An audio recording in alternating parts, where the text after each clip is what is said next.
فاسأل العادين قال إن لبثتم إلا قليلا لو أنكم كنتم تعلمون أفحسبتم أنما خلقناكم عبثا وأنكم إلينا لا ترجعون فتعالى الله الملك الحق لا إله إلا هو رب العرش الكريم ومن يدع مع الله إلها آخر لا برهان له به فإنما حسابه عند ربه إنه لا يفلح الكافرون وقل رب اغفر وارحم وأنت خير الراحمين صدق اللہ العظیم۔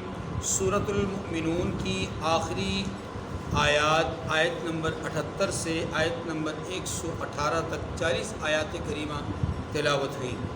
ان آیات کریمہ میں اللہ تبارک و تعالی نے چند باتیں ارشاد فرمائی ہیں۔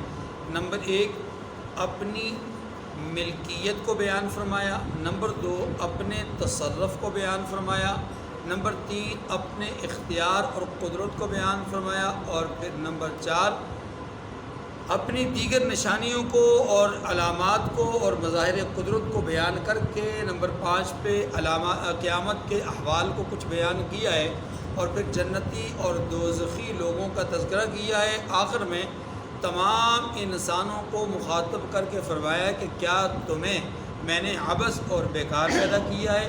ایسا ہرگز نہیں، بلکہ تمہارے پیدا کرنے کا کوئی خاص مقصد ہے۔ اس مقصد کو تمہارے سامنے رکھنے کے لیے انبیاء تمہارے درمیان میں آئے۔ اب تمہاری مرضی ہے تم اس مقصد پہ چلو یا اس مقصد کو پورا نہ کرو۔ یہ خلاصہ ہے ان آیات کریمہ کا۔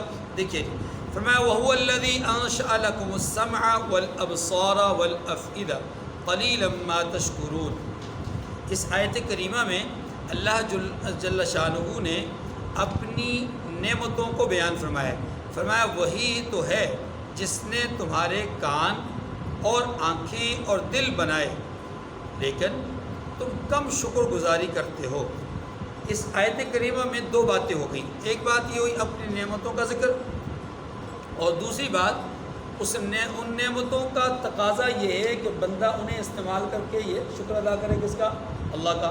لیکن اللہ فرماتے ہیں کہ تم میں سے بہت کم لوگ ایسے ہیں جو شکر ادا کرنے والے ہیں، یا دوسرے لفظوں میں یوں بھی کہا جا سکتا ہے کہ تمہارے شکر گزاروں میں سے بہت کم لوگ ایسے ہیں، یا تمہارے شکر گزار بھی ایسے ہیں کہ جو کم شکر گزاری کرتے ہیں۔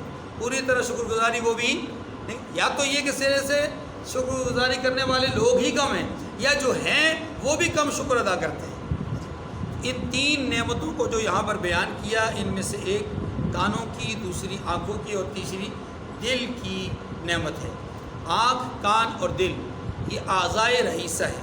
انسان کے جسم میں وہ اعضاء ہیں جو انسان کی سوچ، فکر، علم، اس کے عمل اور اس کے نظریے کے لیے انتہائی زیادہ کارگر، مفید ثابت ہوتے ہیں۔ سماعت زیادہ اہم ہے یا بصارت زیادہ اہم ہے؟ اس حوالے سے علماء محققین میں نتیجے کے اعتبار سے بہت اختلاف پایا جاتا ہے۔ بعض حضرات اس بات کے قائل ہیں کہ سماعت زیادہ اہمیت کی حامل ہے نسبتاً بصارت کے، کیونکہ بصارت سے بندہ دیکھ سکتا ہے، سمجھ نہیں سکتا۔ سمجھنے کے لیے کچھ سننا، کچھ مطلب اس طرح یہ ضروری ہے۔ بعض رات کہتے ہیں نہیں، دیکھ کر بہت ساری چیزوں کا بندہ اندازہ کر لیتا ہے، اس لیے دیکھ کر جاننے میں آسانی ہوتی ہے نسبتاً نہ دیکھے کے، اس لیے سماعت سے زیادہ بصارت اہمیت کی حامل ہے۔ لیکن سچ یہ ہے کہ دونوں ہی اپنے اپنے مقام پر بہت ہی اہمیت کے حامل ہیں۔ کسی کو کسی پر ترجیح دینا، کسی کو کسی پر فوقیت دینا، یہ شاید ہم اس قابل نہیں ہیں، شاید ہم اس پوزیشن میں نہیں ہیں کہ ہم کہیں کہ نہیں یہ جس کی بصارت نہیں ہے اس سے بصارت کا پوچھیے، جس کی سماعت نہیں ہے اس سے سماعت کا پوچھیے، وہ بتائے گا کہ آنکھ ہوتے ہوئے بس اگر سماعت نہیں ہے تو کس قدر نقصان کی بات ہے۔ جس کے کان درست ہیں، آنکھیں درست نہیں، اس سے پوچھیے تو وہ کہے گا کانوں سے سنتا سب کچھ ہوں، دیکھتا کچھ نہیں ہوں، میری زندگی بھی کیا زندگی. اس لیے دونوں ہی اپنی جگہ پر اہمیت کی عام ہے. البتہ دل کے حوالے سے یہ بات سمجھ لیجئے، دل تمام اعضائے انسانی کا رئیس ہے، مرکز ہے. یہ وہ مقام ہے، یہ وہ جگہ ہے، یہ وہ لوتھڑا ہے، وہ جسم کا حصہ ہے، وہ عضو ہے جسے رسول اللہ صلی اللہ علیہ وسلم نے یہ فرمایا ہے کہ سنو کہ تمہارے جسم میں ایک لوتھڑا ہے، اگر وہ لوتھڑا ٹھیک ہو جائے تو سارا کا سارا جسم ٹھیک ہو جائے. الا وہی القلب، وہ کیا ہے؟ اس دل پر مدار اعمال ہے. دل پر مدار، کیا مطلب؟ دل عمل کی طرف مائل کرتا ہے، دل عمل سے انکار کرواتا ہے، دل عمل سے محبت کرواتا ہے، دل عمل سے نفرت کرواتا ہے. دل ہی کسی کی چاہت دل میں بٹھاتا ہے، دل ہی کسی کے حوالے سے نفرت کو جگہ دیتا ہے، دل ہی کسی کے حوالے سے دوریاں پیدا کرتا ہے، کسی کے حوالے سے قربت پیدا کرتا ہے. یہ دل ہی ہے. اس لیے اللہ رب العزت نے ان 3 اعضاء کا تذکرہ سورہ بنی اسرائیل میں بھی کیا ہے، یہاں پر بھی کیا ہے، اور فرمایا جنہیں یہ نعمتیں ملی ہوئی ہیں وہ کم ہی نعمتوں کا شکر ادا کرتے ہیں. اب شکر نعمت کیا ہے؟ شکر نعمت یہ ہے کہ انسان اللہ کا ذکر کرے، زبان سے، کانوں سے اللہ کا ذکر سنے، آنکھوں سے اللہ کی آیات کو، قدرت کو، مظاہر کو دیکھ کر کے سبحان اللہ کہے، دل سے جب بھی سوچے اچھی بات سوچے، خیر سوچے. ایک تو یہ ہے اللہ کا شکر. دوسرا شکر یہ ہے کہ انسان اللہ رب العزت کی نعمتوں پر اس کا شکر ادا کرتے ہوئے اس کی عبادات کے احکامات کو پورا کرے، بجا لائے. یہ بھی اللہ کی نعمتوں پر کیا ہے؟ شکر ادا کرنا ہے. چلیے، وَهُوَ الَّذِي ذَرَاكُمْ فِي الْأَرْضِ وَإِلَيْهِ تُحْشَرُونَ، اور وہی ہے جس نے تمہیں زمین میں پیدا کیا اور اسی کی طرف تم سب جمع ہو کر جاؤ گے. کوئی مشکل بات نہیں ہے. وَهُوَ الَّذِي يُحْيِي وَيُمِيتُ وَلَهُ اخْتِلَافُ اللَّيْلِ وَالنَّهَارِ، وہی ہے جو زندگی بخشتا ہے اور موت دیتا ہے، اور رات اور دن کا بدلتے رہنا اسی کا تصرف ہے. افلا تعقلون، کیا تم سمجھتے نہیں؟ بل قالوا مثل ما قال، یہ ساری نعمتیں بیان کر کے اب اللہ کیا فرماتے ہیں؟ بل قالوا مثل ما قال الاولون، یہ ہے جو اگلے کہتے تھے، اسی طرح کی بات یہ کہتے ہیں. کیا معنی؟ معنی یہ کہ یہ جو مشرکین آج آپ سے باتیں کر رہے ہیں، توحید کا انکار کر رہے ہیں، آپ کی رسالت کا انکار کر رہے ہیں، خاص طور پہ آخرت کا انکار کر رہے ہیں، یہ کوئی نئی بات نہیں کر رہے، یہ وہی انکار ہے جو اس سے پہلے لوگوں نے کیا. قالوا اذا متنا وكنا ترابا وعظاما ائنا لمبعوثون. اس قالوا کا فاعل یا تو وہ پچھلے لوگ ہیں، ان کے لیے کہا گیا کہ پچھلوں نے بھی یہی انکار کیا، یا اس قالوا کا فاعل یہ موجودہ مشرکین ہیں. فرمایا یہ مشرک یا وہ کافر کہا کرتے تھے کیا؟ اذا متنا وكنا ترابا وعظاما ائنا لمبعوثون، جب ہم مر جائیں گے اور مٹی ہو جائیں گے اور ہمارا جو جسم ہے وہ بالکل بوسیدہ ہو جائے گا، ہاں جی، اور ہم ریزہ ریزہ ہو جائیں گے، تو ائنا لمبعوثون، تو کیا پھر ہم اٹھائے جائیں گے؟ پھر ہم اٹھائے جائیں گے. یہ بات قرآن پاک نے کئی مقامات پر اس شکوے کو اور اس شکایت کو ان کے ذکر کیا. لقد وعدنا نحن وآباؤنا هذا من قبل ان هذا الا اساطير الاولين. اور ایک بات تو یہ کرتے ہیں انکار، اور دوسرا ساتھ یہ بھی کہتے ہیں کہ یہ وعدہ ہم سے اور ہم سے پہلے ہمارے باپ دادا سے بھی ہوتا چلا آیا ہے، یہی تو صرف اگلے لوگوں کی کہانیاں ہیں. مانے یہ کہ یہ صرف کہانیاں کے سوا کچھ بھی، پچھلے لوگوں سے بھی ایسے وعدے ہوتے رہے، ہم سے بھی یہی وعدہ ہو رہا ہے. وہ کب آئے گا؟ اب اس کے لیے قرآن پاک دوسرے مقامات پر کیا کہتے ہیں؟ ایسے موقع پر قرآن پاک ساتھ ان کا ایک جملہ یہ بھی کہتا ہے، ذکر کرتا ہے، وَيَقُولُونَ مَتَى هَذَا الْوَعْدُ إِن كُنتُمْ صَادِقِينَ، اور کہتے ہیں کہ وہ وعدہ کب پورا ہوگا، یہ والا وعدہ جو آپ کر رہے ہیں یہ وعدہ کب پورا ہوگا؟ اگر اس وعدے نے ہو کر رہنا ہے تو پورا کریں، ان کو تم صادقین، اگر تم سچے ہو. اب یہ سارے ان کے شکوے ذکر کیے اللہ نے، جواب نہیں دیا. جواب بات کہاں سے شروع ہوئی تھی؟ اللہ کی جو علامات ہیں، اللہ کی جو نشانیاں ہیں، اللہ کی جو شان ہے، اللہ کی جو مظاہر قدرت ہیں، ان کا ذکر ہوا۔ درمیان میں مشرکین کے انکار کا ذکر کیا۔ اب پھر اسی جو نشانیاں ہیں ان نشانیوں کو 3 مختلف طریقوں سے بیان کیا گیا، اس کی مالکیت کے لحاظ سے، اس کے تصرف کے لحاظ سے، اس کے اختیار کے لحاظ سے۔ فرمایا قل لمن الارض ومن فیہا ان کنتم تعلمون، اگر تم جانتے ہو تو بتاؤ کہ زمین اور جو کچھ اس میں ہے سب کس کا ہے، کس کا مال ہے، کس کی ملکیت ہے۔ مطلب کیا؟ مطلب یہ ہے اگر تم سمجھتے ہو کہ اللہ کے پاس نہیں جانا، اللہ کا نظام کوئی نہیں ہے، رسالت کچھ بھی نہیں ہے، یہ وحی کچھ بھی نہیں ہے، تو پھر تم یہ بتاؤ کہ یہ زمین اور زمین کے اندر کی پیداواریں اور یہ ساری چیزیں جو موجود ہیں یہ کس کی ملکیت ہے۔ لیکن تم بولو گے نہیں، دل سے تم اقرار کرتے ہو، بولو گے، دل تمہارا مانتا ہے، سیقولون للہ، اللہ فرماتے ہیں کہ جھٹ بول اٹھیں گے، یعنی دل کے اعتبار سے بول اٹھیں گے کہ سب کچھ کس کا ہے؟ اللہ کا۔ قل افلا تذکرون، پھر ان سے کہہ دیجئے تم سوچتے کیوں نہیں ہو؟ جب سب کچھ اللہ کا ہے، اللہ دینا جانتا ہے تو لینا بھی جانتا ہے، یہی حیات و ممات ہے۔ اب جب سب کچھ اللہ کا ہے تو تمہاری سماعتیں، تمہاری بساطیں، تمہارا دل بھی تو اللہ کا ہے، جب چاہے چھین لے، تم شکر ادا کیوں نہیں کرتے؟ جب سب کچھ اللہ کا ہے تو تمہیں زمین پر پھیلایا اسی نے، وَهُوَ الَّذِي ذَرَأَكُمْ فِي الْأَرْضِ، چاہے تو تمہیں کھینچ لے۔ قُلْ مَنْ رَبُّ السَّمَاوَاتِ السَّبْعِ وَرَبُّ الْعَرْشِ الْعَظِيمِ، پہلے ملکیت کا سوال ہوا، اب تصرف کا۔ فرمایا ان سے پوچھئے کہ 7 آسمانوں کا مالک کون ہے اور عرش عظیم کا مالک کون ہے؟ بے ساختہ کہہ دیں گے کہ یہ چیزیں اللہ ہی کی ہیں۔ کہہ دیجئے کہ پھر تم ڈرتے کیوں نہیں ہو؟ دیکھیے رب السماوات والارض، اس کا معنی انہوں نے کیا ہے حضرت شیخ نے کیا کہ آسمانوں، 7 آسمانوں کا مالک کون ہے؟ 7 آسمانوں کا مالک۔ رب کا بنیادی طور پر معنی ہوتا ہے پروان چڑھانے والا۔ رب ارحمہما کما ربیانی صغیرا، اے اللہ میرے والدین پر ایسے ہی رحم فرما جیسے انہوں نے میری پرورش کی۔ کما ربیانی، جیسے میرے وہ رب بنے، جیسے میری انہوں نے تربیت کی، پرورش کی۔ تربیت اسی سے ہے نا، تربیت کا معنی کیا ہوتا ہے؟ پروان چڑھانا، پرورش دینا۔ تو رب یعنی صغیرہ، جیسا کہ انہوں نے میری تربیت کی، پرورش کی، ویسے ہی اے اللہ تو ان کے اوپر رحم فرما۔ اب یہ جو لفظ ہے، یہ لفظ رب، اس کا معنی کیا ہے؟ پروان چڑھانا۔ رب العالمین، عالمین کو پروان چڑھانے والا ہے۔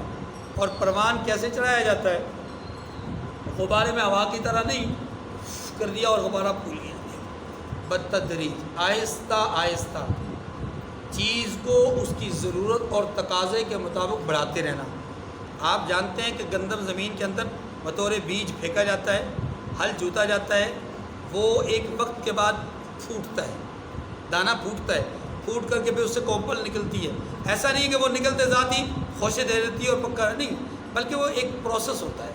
وہ کومپل بڑی ہوتی ہے، ہوتے پھر اس کے اندر ایک ایسی منزل آتی ہے کہ اب خوشے بننا شروع ہو جاتے ہیں۔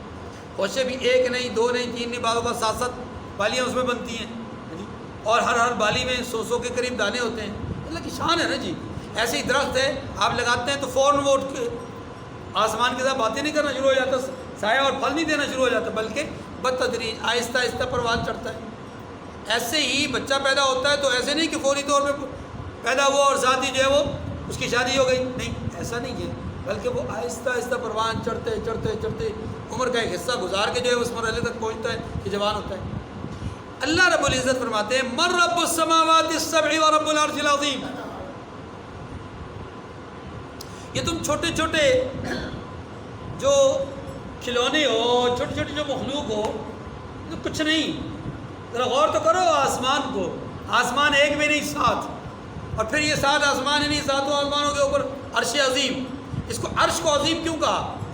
اس لیے کہ یہ عرش ان آسمانوں سے، ان زمینوں سے کئی ہزار گنا بڑھ کر کے،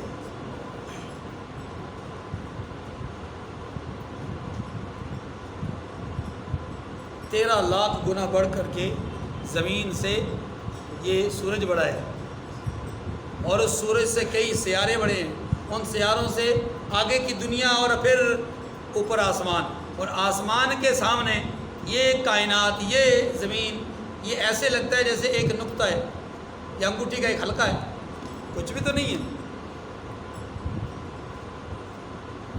آپ اندازہ کیجئے جب 7 آسمانوں کے اوپر جو عرش ہے، جس کو اللہ عظیم کہہ رہے ہیں، اس عرش کا عالم یہ ہے کہ اس کے سامنے یہ 7 آسمان ایسے ہیں جیسے حلقہ ہے، تو اس عرش کی عظمت کا کیا عالم ہوگا۔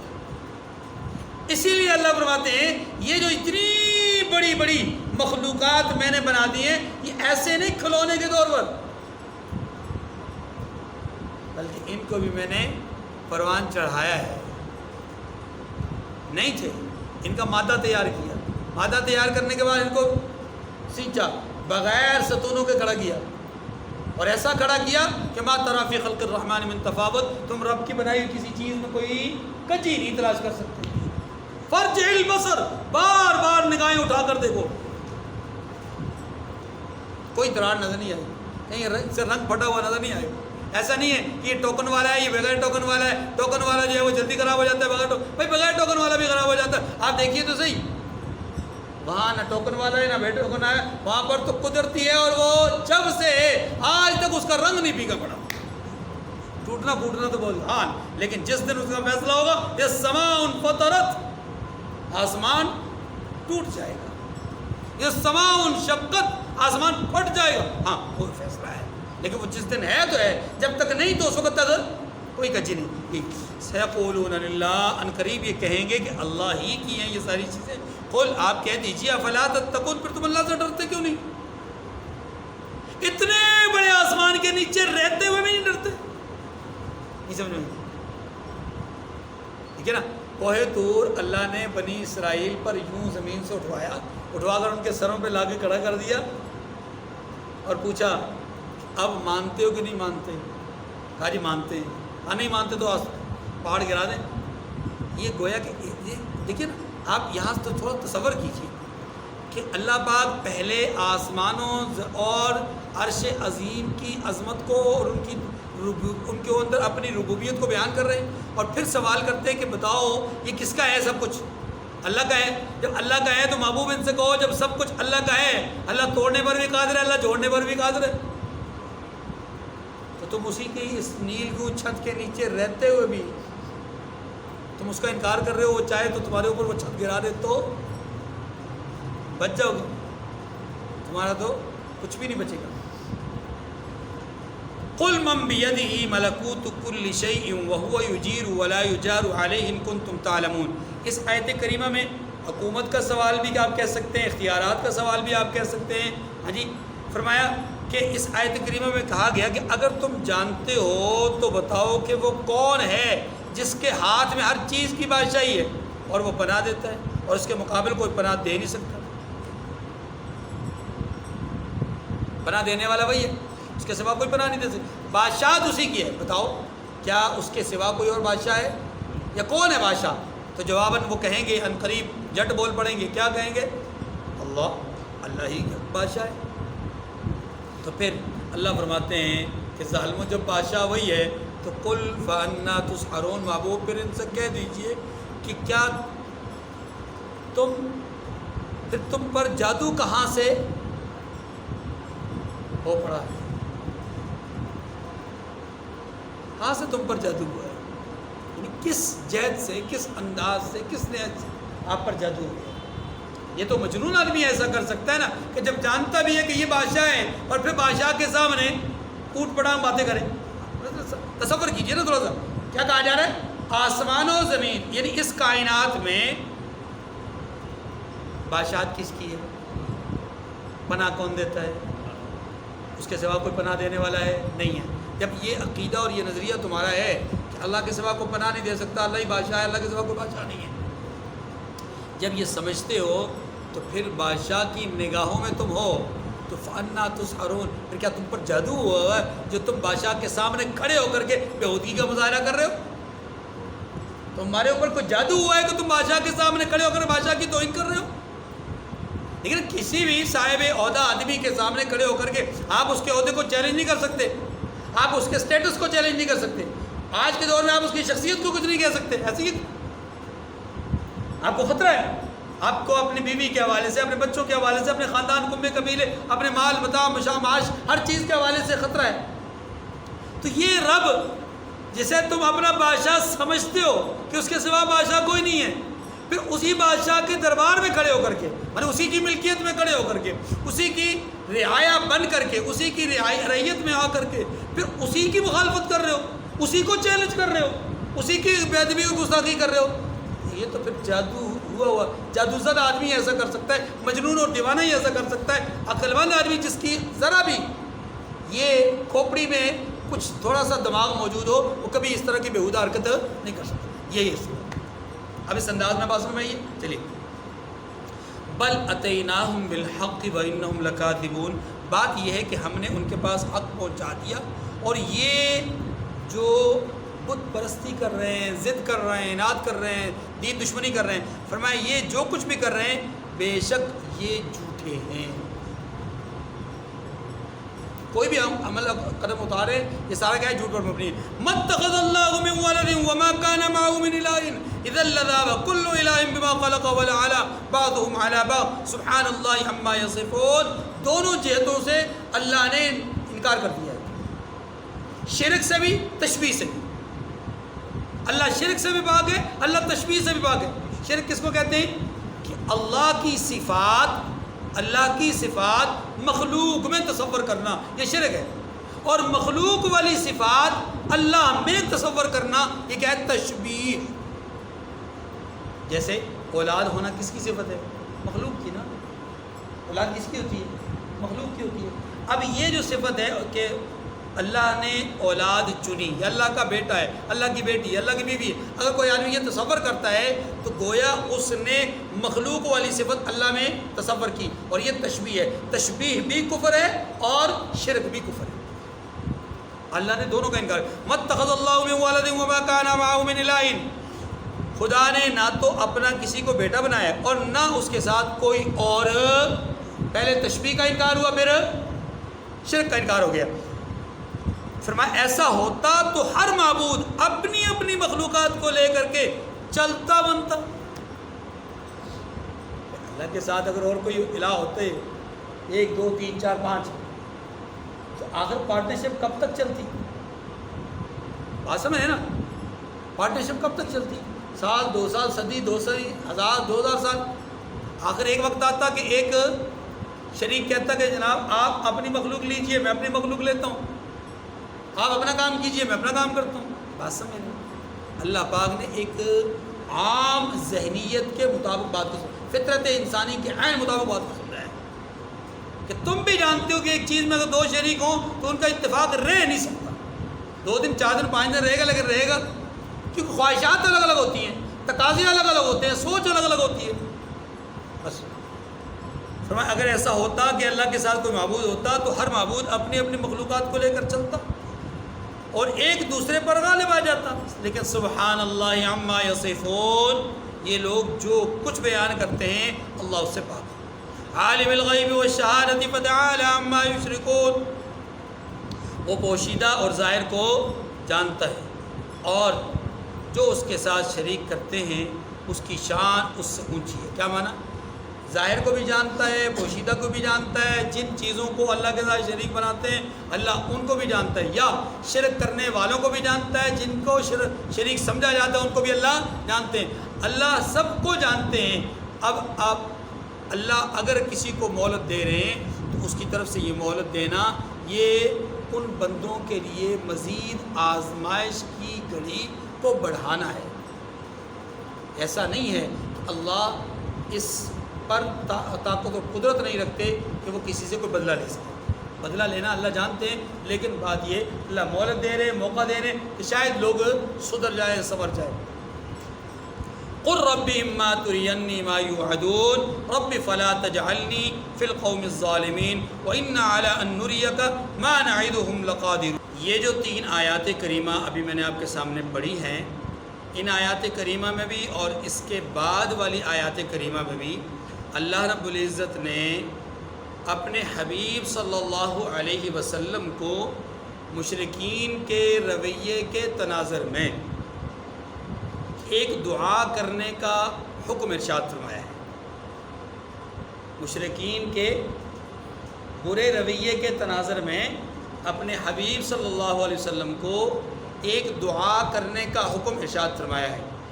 اس دعا کی بات کو سمجھنے سے پہلے یہ سمجھیے کہ نبی جب تک کسی قوم میں موجود ہوتے ہیں اور اس قوم کو دعوت و تبلیغ کا کام کرتے رہتے ہیں تب تک اللہ عذاب بھیجنے کا فیصلہ نہیں کرتے، کسی بھی طرح کا عذاب نہیں آتا۔ جب نبی دعوت کے عمل میں اتمام حجت کر لیتے ہیں اور پھر انابت اللہ کرتے ہیں، رجوع اللہ کرتے ہیں کہ پروردگار یہ بندے بات مانتے ہوئے نظر نہیں آ رہے، اب آپ ان کے بارے میں میرے اور ان کے درمیان کو فیصلہ فرما دیجئے۔ جب نبی اس نہج پہ پہنچ جائے نا پھر اللہ فیصلہ فرماتے ہیں عذاب بھیجنے کا۔ اتنی بات سمجھ گئی؟ یہ ایک عام ضابطہ ہے انبیاء علیہ السلام کی حیات طیبہ کا، جو قرآن پاک کے واقعات سے جو ہے وہ ہمیں سمجھ میں آتا ہے۔ رسول اللہ صلی اللہ علیہ وسلم نے مکہ مکرمہ میں 13 سال نبوت کے اعلان کے بعد گزارے ہیں، اور ان 13 سالوں میں آپ نے ہر طرح سے دعوت دی ہے، لیکن ابھی آپ نے دعوت کی انتہا نہیں کی۔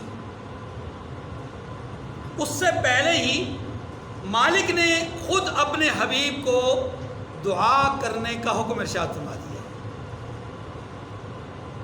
یہ اللہ کی کریمی ہے، اللہ کی رحمت ہے کہ وہ اپنے حبیب کی امت پر اجتماعی عذاب بھیجنا نہیں چاہ رہے تھے، اور ارشاد یہ بھی ہوتا ہے وَمَا كَانَ اللَّهُ لِيُعَذِّبَهُمْ وَأَنْتَ فِيهِمْ، محبوب آپ ان کے درمیان میں ہوں ہم عذاب بھیج نہیں ہو نہیں سکتا، اس لیے جب تک آپ ان کے درمیان میں ہیں اللہ عذاب نہیں بھیجے گا۔ یہ بھی ایک قانون اور ضابطہ تھا۔ اب ان ساری باتوں کو سامنے رکھ کر کے اس دعا کو سمجھیے۔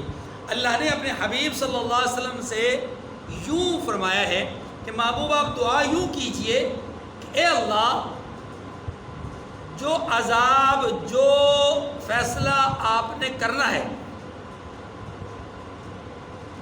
جو بھی عذاب کا فیصلہ آپ نے کرنا ہے، اب سال بعد 10 سال بعد جب بھی آپ نے عذاب کا فیصلہ ان کے درمیان کرنا ہے تو مولا کریم مجھے ان میں شامل نہ فرمانا۔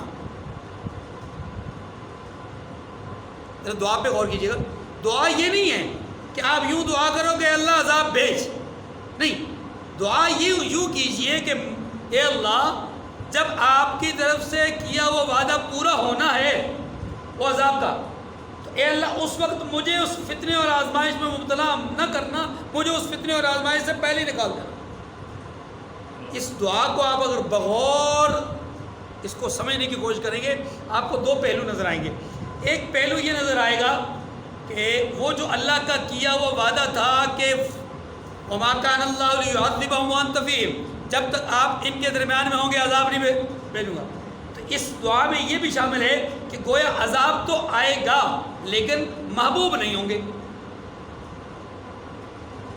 ایک دوسرا پہلو یہ بھی ہے کہ اللہ رب العزت یہاں عذاب بھیجے جانے کی ایک پیشن گوئی بھی فرما رہے ہیں کہ عذاب بھیجوں گا۔ عذاب، اب وہ عذاب کس شکل کا ہوگا، کس طرح کا ہوگا صحیح، یہ پیشن گوئی ہے، اور یہ حضور صلی اللہ علیہ وسلم کی ہجرت کی طرف بھی اشارہ ہے۔ عذاب کی پیشن گوئی ہے، ہجرت کی طرف اشارہ ہے۔ تو آپ صلی اللہ علیہ وسلم نے اس دعا کو گویا کہ مانگا۔ کیسے مانگا؟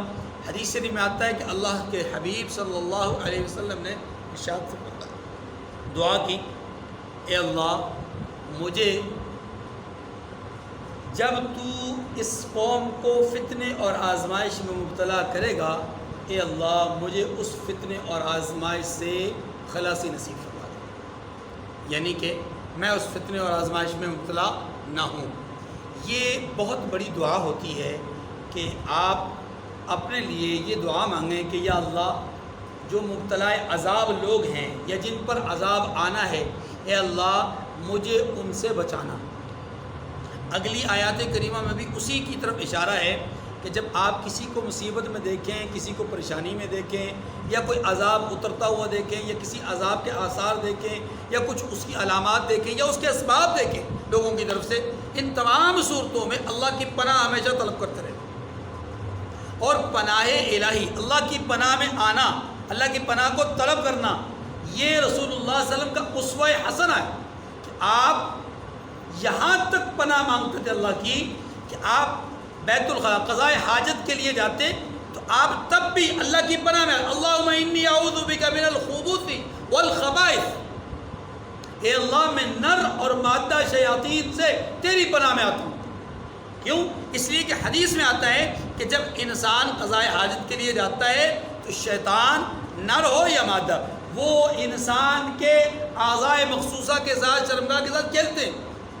جب انسان دعا پڑھ کے جاتا ہے اللہ تبارک و تعالیٰ ان کی شیطنت سے، ان کی اپنا غلط کاریوں سے یا ان کے کھیل کود سے انسان کو اللہ محفوظ فرماتے ہیں۔ اسی لیے دعا پڑھ کے جانا چاہیے، اللہم انی اعوذ بک من الخبث والخبائث، اور دوسری روایت میں ہے اللہم انی اعوذ بک من الخبث والخبائث، دونوں طرح ٹھیک ہے۔ اچھا، اسی طریقے سے جب قرآن مجید بندہ پڑھنے لگتا ہے تو ظاہر بہت بڑا کام ہوتا ہے، اس کام میں اللہ کی پناہ کے بغیر، اللہ کے سپرد اپنے آپ کو کیے بغیر، اللہ کی پناہ میں آئے بغیر اس عمل کو بجا لانا بڑا مشکل کام ہے۔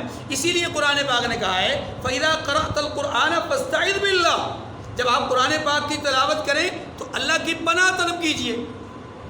ایسے ہی دیگر امور، دیگر معاملات میں بھی انسان کو اللہ کی پناہ میں آنا چاہیے، اور اسی لیے یہاں یہ دعائیہ کلمات سکھلائے گئے ہیں کہ محبوب آپ یوں دعا کیجئے کہ اے اللہ میں شیاطین کے وسوسوں سے تیری پناہ میں آتا ہوں، اور حدیث مبارکہ میں بھی آتا ہے اللہم انی اعوذ بک من ہمزات الشیاطین، اور اس کے ساتھ یہ الفاظ بھی آتے ہیں وَنَفْخِهِ وَنَفْسِهِ، اے اللہ میں شیاطین کے وسوسے سے تیری پناہ میں آتا ہوں، ان کے تکبر سے بھی تیری پناہ میں آتا ہوں، ان کے جادو سے بھی تیری پناہ میں آتا ہوں، اے اللہ مجھے ان کے جادو میں مبتلا مت کرنا، اے اللہ ان کے تکبر کا، ان کے اعراض کا، ان کی جو نفرت ہے اس کا مجھے شکار نہ بنانا۔ اور اللہم انی اعوذ بک من ان یحضرون، اے اللہ میں تیری پناہ میں آتا ہوں اس بات سے کہ شیاطین یہاں حاضر ہوں، یعنی شیاطین میرے پاس آئیں۔ یہ ساری دعائیں اللہ نے اپنے حبیب صلی اللہ علیہ وسلم کو سکھائی سمجھائی ہیں، کیوں؟ اس لیے کہ یہ بہت بڑی بات ہے، معمولی بات نہیں۔ اب آئیے اس جملے میں یہ کہا گیا کہ محبوب آپ دعا مانگیے کہ میں اس عذاب میں مبتلا نہ ہوں، اس عذاب اور اس فطرے میں مبتلا نہ ہوں جس میں آپ نے لوگوں کو مبتلا کرنا ہے۔ تو یہ اشارہ ہے ہجرت کی طرف بھی، اور اشارہ ہے مشرکین مکہ کو دیے جانے والے عذاب کی طرف۔ اور مشرکین مکہ کو عذاب کون سا دیا گیا؟ آسمان سے، پہاڑ کے آسمان سے کوئی طوطا گرا، کوئی ٹکڑا گرا، زمین ہلی، زلزلہ آیا سیلاب کی صورت میں، یا کوئی چیخ آئی، یا کوئی طوفان آیا، نہیں، یہاں عذاب تھا مسلمانوں کے ہاتھوں سے۔ اللہ نے عجیب عذاب دیا ہے۔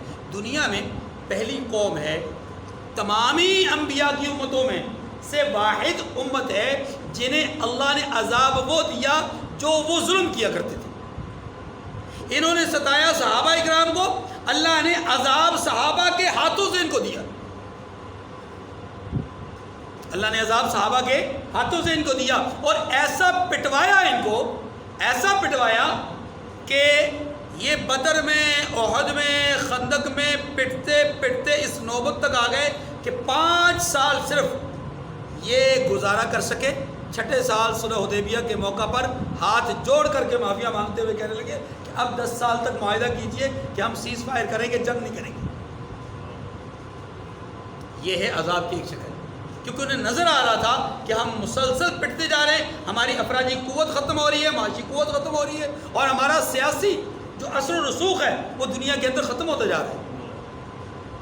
چلیے، قُل رَبِّ إِمَّا تُرِيَنِّي مَا يُوعَدُونَ رَبِّ فَلَا تَجْعَلْنِي فِي الْقَوْمِ الظَّالِمِينَ، اے محبوب آپ کہہ دیجئے کہ اے پروردگار جس عذاب کا ان سے وعدہ ہو رہا ہے یعنی کافروں سے، اگر تو میری زندگی میں ان پر نازل کر کے مجھے بھی دکھلا دے تو اے پروردگار مجھے ان سے محفوظ رکھیے۔ کیا معنی؟ اللہ کے رسول نے تمنا نہیں کی کہ مجھے وہ عذاب دکھا، بلکہ یہاں پر ایک آپ نے دعا میں یوں کہا ہے کہ پروردگار اگر تو مجھے اپنی زندگی میری زندگی میں اگر وہ دکھا دے گا، اگر تیری مرضی ہے تو دکھائے اگر میری زندگی میں، تو پروردگار مجھے ان میں شامل نہ کرنا، معنی یہ کہ مجھے ان میں سے نکال دینا، ظالموں میں شمار نہ کیجیے گا۔ وَإِنَّا عَلَىٰ أَن نُّرِيَكَ مَا نَعِدُهُمْ لَقَادِرُونَ، اور جو وعدہ ہم ان سے کر رہے ہیں ہم آپ کو دکھا کر ان پر نازل کرنے پر قادر ہیں۔ کیا معنی؟ معنی آپ کی زندگی میں ان سے کیا ہوا وعدہ ان سے پورا کرنے پہ ہم قدرت رکھتے ہیں، ہم قادر ہیں، ہم قدرت رکھتے ہیں، ہم اس وعدے کو پورا کر کے دیکھیں گے۔ ادفع بالذی ہی احسن السیئۃ، ہاں آپ نے کیا کرنا ہے؟ وعدہ تو ہمارا پورا ہوگا، لیکن آپ نے کیا کرنا ہے؟ ان کی روش پر آپ نے یہ کرنا ہے کہ بری بات کے جواب میں ایسی بات کہیے جو نہایت اچھی ہو، یعنی برائی کا بدلہ اچھائی سے دیجیے۔ لیکن یاد رکھیے یہ قانون ہر جگہ نہیں ہے، یہ بات سمجھے۔ ہمارے ہاں بہت سارے لوگ اس بات کو غلط رنگ دیتے ہیں۔ کیا؟ مثال کے طور پر کہ جی ایک آدمی آپ کے سامنے اللہ کو گالی دے رہا ہے، آپ کو یہ سمجھایا گیا پڑھایا گیا کہ جناب دیکھیں اس کا دین اس کے لیے، آپ کا دین آپ کے لیے، وہ اگر اللہ کو گالی دے رہا ہے تو آپ چپ کر کے سائڈ پہ ہو رہے ہیں۔ نہیں بھائی، یہ ذرا سمجھیے گا، اس بات کو سمجھیے گا۔ ایک ہے میری ذات کو نقصان پہنچانا، ایک ہے میرے والدین کو نقصان پہنچانا، میرے کنبے کو، میرے قبیلے کو، میرے خاندان کو، میری برادری کو نقصان پہنچانا۔ اچھا یہ نقصان بحیثیت برادری ہے، بحیثیت کنبہ قبیلہ خاندان ہے، بحیثیت ایک فرد ہے، ایک نقصان یہ ہے۔ اچھا ایک نقصان یہ ہے کہ میرے کنبہ اسلام کو، میری برادری اسلام کو نقصان پہنچایا جا رہا ہے، لیکن یہ نقصان بحیثیت کنبہ نہیں، بحیثیت مذہب پہنچایا جا رہا ہے۔ بات سمجھ لیں، دونوں باتوں میں فرق سمجھ میں آئے؟ ایک ہے مجھے نقصان پہنچانا، میری برادری میری قوم کو، میرے کنبے کو، لیکن یہ بحیثیت برادری قوم کنبہ ہے۔ ایک ہے میری ملت کو، میری قوم کو جس سے میں وابستہ ہوں، میرے مذہب کو جس سے میں وابستہ ہوں، ان لوگوں کو نقصان پہنچانا، لیکن یہ نقصان بحیثیت مذہب پہنچایا جا رہا ہے، بحیثیت کنبہ قبیلہ، یعنی یہ میرے چچا تایا بہن بھائی رشتہ دار ہیں نہیں، بلکہ یہ مسلمان ہیں، اس لیے بحیثیت مسلمان نقصان پہنچایا جا رہا ہے۔ دونوں میں فرق سمجھ آ گیا؟ اسی طریقے سے ایک ہے میری ذات کو گالی دینا، میری ذات کو برا بھلا کہنا، ایک ہے میرے ان متعلقین کو برا بھلا کہنا، میرے ان لوگوں کو برا بھلا کہنا کہ جن کی نسبت سے میری کچھ پہچان ہے، جن کی نسبت سے میری کچھ پہچان ہے، جن کا نام لینے سے میری کچھ شان ہے، جن کی عظمت بولنے سے میرا کچھ تعارف ہے۔ مجھے اگر برا بھلا کہا جائے تو اور بات ہے، اگر ان کو برا بھلا کہا جائے تو بات کچھ اور ہوگی۔ اب سمجھیے، میری نسبت جن سے ہے وہ اصحاب رسول ہے، میری نسبت جن سے ہے وہ اہل بیت رسول ہے، میری نسبت جن سے ہے وہ محمد رسول اللہ ہے، میری نسبت جس سے ہے وہ اسلام ہے، میری نسبت جس سے ہے وہ دین ہے۔ اب سمجھیے، جس آدمی نے صحابہ کو برا کہا وہ اور ہے، ایک اس کے مقابلے میں دوسرا آدمی ہے جو مجھے برا بھلا کہہ رہا ہے۔ ایک آدمی مجھے برا بھلا کہہ رہا ہے، دوسرا آدمی اہل بیت کو برا بھلا کہہ رہا ہے۔ ایک آدمی مجھے برا کہہ رہا ہے، دوسرا آدمی نبی کو برا بھلا کہہ رہا ہے۔ ایک آدمی مجھے برا کہہ رہا ہے، دوسرا آدمی قرآن کو، دین کو، نماز کو برا کہہ رہا ہے۔ اب دونوں میں فرق سمجھیے گا۔ ادفع بالذی ہی احسن السیئۃ کا قطعاً یہ مطلب نہیں ہے، قطعاً یہ مطلب نہیں ہے کہ آپ کے سامنے کوئی صحابہ کو برا کہے، اہل بیت کو برا کہے، نبی کو برا کہے، قرآن کو، شاعر اسلام کو برا کہے اور آپ اس وقت خاموشی اختیار کریں۔ آپ کو چونکہ کہا گیا کہ جناب آپ برائی کا بدلہ اچھائی سے دیں، یہاں برائی کا بدلہ اچھائی سے نہیں ہے۔ ہاں، یہاں فضربوا فوق الاعناق واضربوا منهم كل بنان، یہاں گردنیں اڑانے کا حکم ہے، یہاں غیرت اور حمیت کا اظہار کا حکم ہے، یہاں وہی حکم ہے جو اللہ کے رسول صلی اللہ علیہ وسلم نے کعب بن اشرف کے ساتھ کیا ہے، نبی اور رحمت ہو کر کے، وما ارسلناک الا رحمۃ للعالمین کا مصداق اول و آخر رسول اللہ صلی اللہ علیہ وسلم ہے. اولین مصداق بھی وہی ہیں، آخرین مصداق بھی وہی ہیں. لیکن کعب بن اشرف کی گردن اڑانے کے لیے صحابی رسول کو بھیجا. وجہ کیا تھی؟ وجہ یہ تھی کہ ذات محمد کا مسئلہ نہیں تھا، نبوت محمد کا مسئلہ تھا، رسالت محمد کا مسئلہ تھا. جب ذات محمد کا مسئلہ تھا لوگوں نے اوجری پھینکی، آپ نے کچھ نہیں کہا. ذات محمد کا جب مسئلہ تھا لوگوں نے آپ پہ کچرا پھینکا، آپ نے کچھ نہیں کہا. ذات محمد کا جب مسئلہ تھا آپ کی بیٹیوں کو طلاق ہوئی، آپ نے کچھ نہیں کہا. ذات محمد کا جب مسئلہ تھا آپ کے راستے میں روڑے ڈالے گئے، آپ نے کچھ نہیں کہا. ذات محمد کا جب مسئلہ تھا طائف کی وادی میں آپ کو مارا گیا، آپ نے کچھ نہیں کہا. ذات محمد کا جب مسئلہ تھا 3 سال تک شیب ابی طالب میں قید و بند رہے، لیکن آپ نے کچھ نہیں کہا. ذات محمد کا جب مسئلہ تھا آپ لہو لعان ہوئے، آپ نے کچھ نہیں کہا. لیکن جب بات آئے گی نبوت محمد پر، رسالت محمد پر، اللہ کی چنیدگی پر، اللہ کے انتخاب پر جب بات آئے گی، یا اصحاب رسول پر جب بات آئے گی، یا ازواج مطہرات پر جب بات آئے گی، جب قرآن پر بات آئے گی، تب رسول اللہ صلی اللہ علیہ وسلم خاموش نہیں رہتے. یہ ہے اس کا مطلب. ادفع باللتی ہی احسن السیئہ کا معنی ہرگز نہیں ہے کہ ہر موقع پر آپ نے خاموشی اختیار کرنی ہے، اچھائی سے جواب دینا ہے، برائی کا نہیں. بلکہ بعض برائیاں وہ ہیں جنہیں آپ درگزر کریں، اور بعض برائیاں وہ ہیں کہ جن پر درگزر کرنا بےغیرتی ہے. بعض برائیاں وہ ہیں کہ جن کو درگزر کرنا کیا ہے؟ بےغیرتی ہے، بے شرمی ہے. اور یہاں قرآن اس کی طرف اشارہ نہیں کر رہا. آگے نحن عالم بما یصفون، اور یہ جو بیان کرتے ہیں ہمیں خوب معلوم ہے، ہم جانتے ہیں کہ کہاں برائی کا بدلہ اچھائی سے دینا ہے، کہاں برائی سے دینا ہے، کہاں اچھائی سے دینا ہے، ہم جانتے ہیں. وقل رب اعوذ بک من همزات الشیاطین. اچھا اس کو چھوڑیے، میں آپ کو ایک بات انشاءاللہ العزیز ہم سورہ قلم پڑھیں گے. سورہ قلم کی ابتدائی آیات بڑی عجیب ہے. اللہ پاک نے اس آدمی کو جو رسول اللہ صلی اللہ علیہ وسلم کو گالی دینے والا تھا، حضور کی حیات طیبہ میں مکہ میں ولید نام تھا اس کا، اس نے حضور کو گالی دی. اللہ ذوالجلال نے اس کی 9 مذمتیں بیان فرمائی ہیں. کتنی؟ 9 مذمتیں. اور ان 9 مذمتوں میں سے ایک مذمت پتہ کیا ہے؟ عُتُلٍّ بَعْدَ ذَلِكَ زَنِيمٌ. یہ حرامی ہے. میں بہت صاف ٹھیٹ ترجمہ کر رہا ہوں. عُتُلٍّ بَعْدَ ذَلِكَ زَنِيمٌ، یہ زناکار ہے، یعنی زنا سے پیدا ہوا ہے، یعنی حرامی ہے. آپ اندازہ کیجئے کہ قرآن کہاں تک گیا ہے، دفاع مصطفیٰ میں کہاں تک گیا ہے. اور یہاں ہمیں کیا سبق پڑھایا جاتا ہے؟ اخلاق اخلاق اخلاق اخلاق. بھائی اخلاق ہے کیا؟ کہتے ہیں دین تلوار سے نہیں، اخلاق سے پھیلا ہے. اخلاق کا معنی یہ نہیں ہے کہ ایک آدمی آپ کے نبی کو گالی دے اور آپ اس کے ساتھ جا کر گلے ملیں کہ جی میں اخلاق ہوں. آپ نبی سے زیادہ با اخلاق بننا چاہتے ہو. چلیے وَقُلْ رَبِّ أَعُوذُ بِكَ مِنْ هَمَزَاتِ الشَّيَاطِينِ، اور کہہ دیجئے کہ پروردگار میں شیطانوں کے وسوسوں سے تیری پناہ مانگتا ہوں. وَأَعُوذُ بِكَ رَبِّ أَن يَحْضُرُونَ، اور اے پروردگار اس سے بھی پناہ مانگتا ہوں، میں اس سے بھی میں آپ کی پناہ میں آتا ہوں کہ وہ میرے پاس موجود ہوں، یعنی وہ حاضر دیں، آئیں وہ. حَتَّى إِذَا جَاءَ أَحَدَهُمُ الْمَوْتُ قَالَ رَبِّ ارْجِعُونِ. یہاں سے بات تھوڑی سی آگے اور رخ کی طرف جاری ہے. یہ رخ کیا ہے؟ یہ رخ ہے آخرت کا. حَتَّى إِذَا جَاءَ أَحَدَهُمُ الْمَوْتُ قَالَ رَبِّ ارْجِعُونِ. یہ لوگ اسی غفلت میں رہیں گے. کون سی غفلت میں؟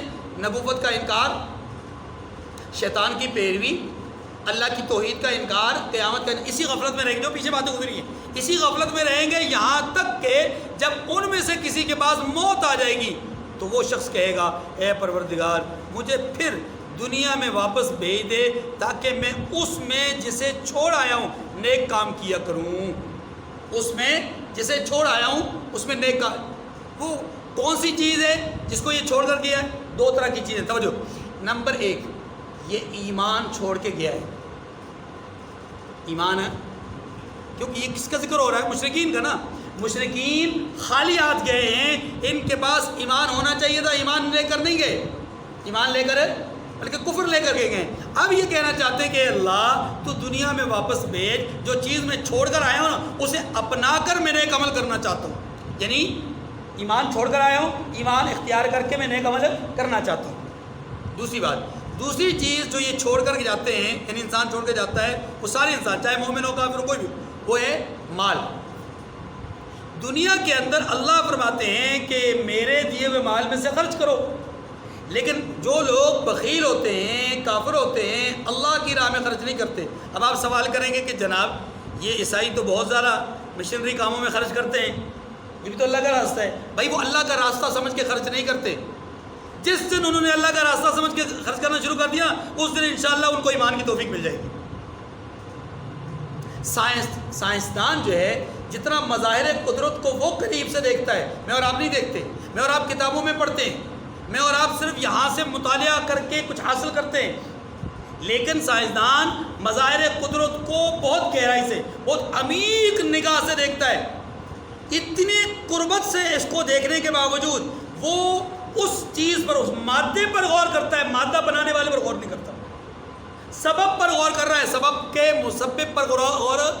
جس دن اس نے سبب کی بجائے مسبب پر غور کیا، مادے کے بجائے مادہ بنانے والے پر غور کیا، نشانی کے بجائے نشانی بھیجنے والے پر غور کیا، مظہر کے بجائے مظہر قدرت پر، یعنی جو قدرت اس کو ظاہر کر رہی ہے اس پر غور کیا، اس دن وہ مجھ آپ سے بڑا پکا مومن ہوگا۔ دیکھیں نا، میں اور آپ اگر ایک آدمی کو یہ پتہ چل جاتا ہے کہ جی زمین سورج سے تقریباً 13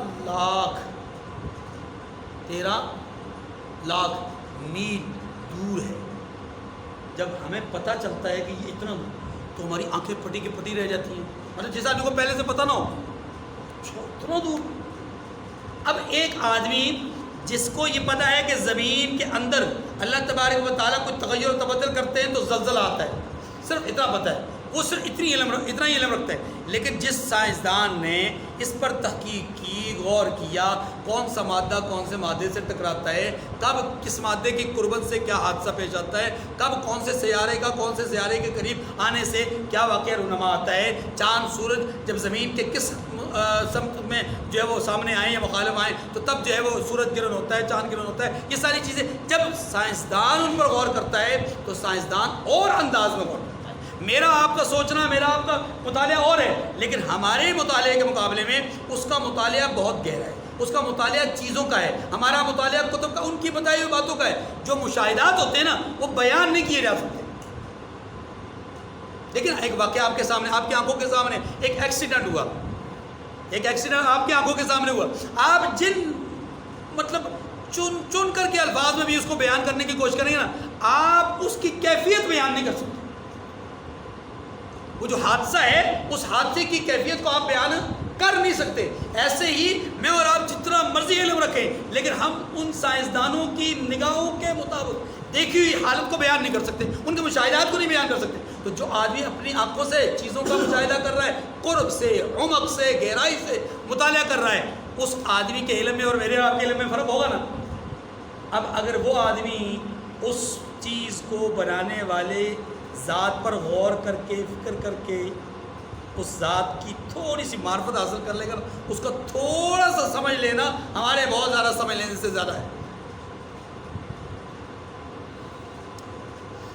تو اس لیے یہ بات سمجھیے کہ یہاں پر یہ بتایا گیا ہے کہ جو مشرکین ہیں وہ دنیا کے اندر پہلی چیز ایمان چھوڑ گئے، اب وہ آخرت میں جا کر کے ایمان کے حوالے سے حسرت کریں گے کہ ہم دنیا میں جائیں اور جا کر اس ایمان کو دوبارہ پا لیں اور جا کر کے اچھے اعمال کریں۔ دوسری چیز مال و دولت ہے، ہم مال و دولت کو جو لٹاتے ہیں، اللہ کی راہ میں خرچ کرتے ہیں، اللہ کا حکم سمجھ کے کرتے ہیں۔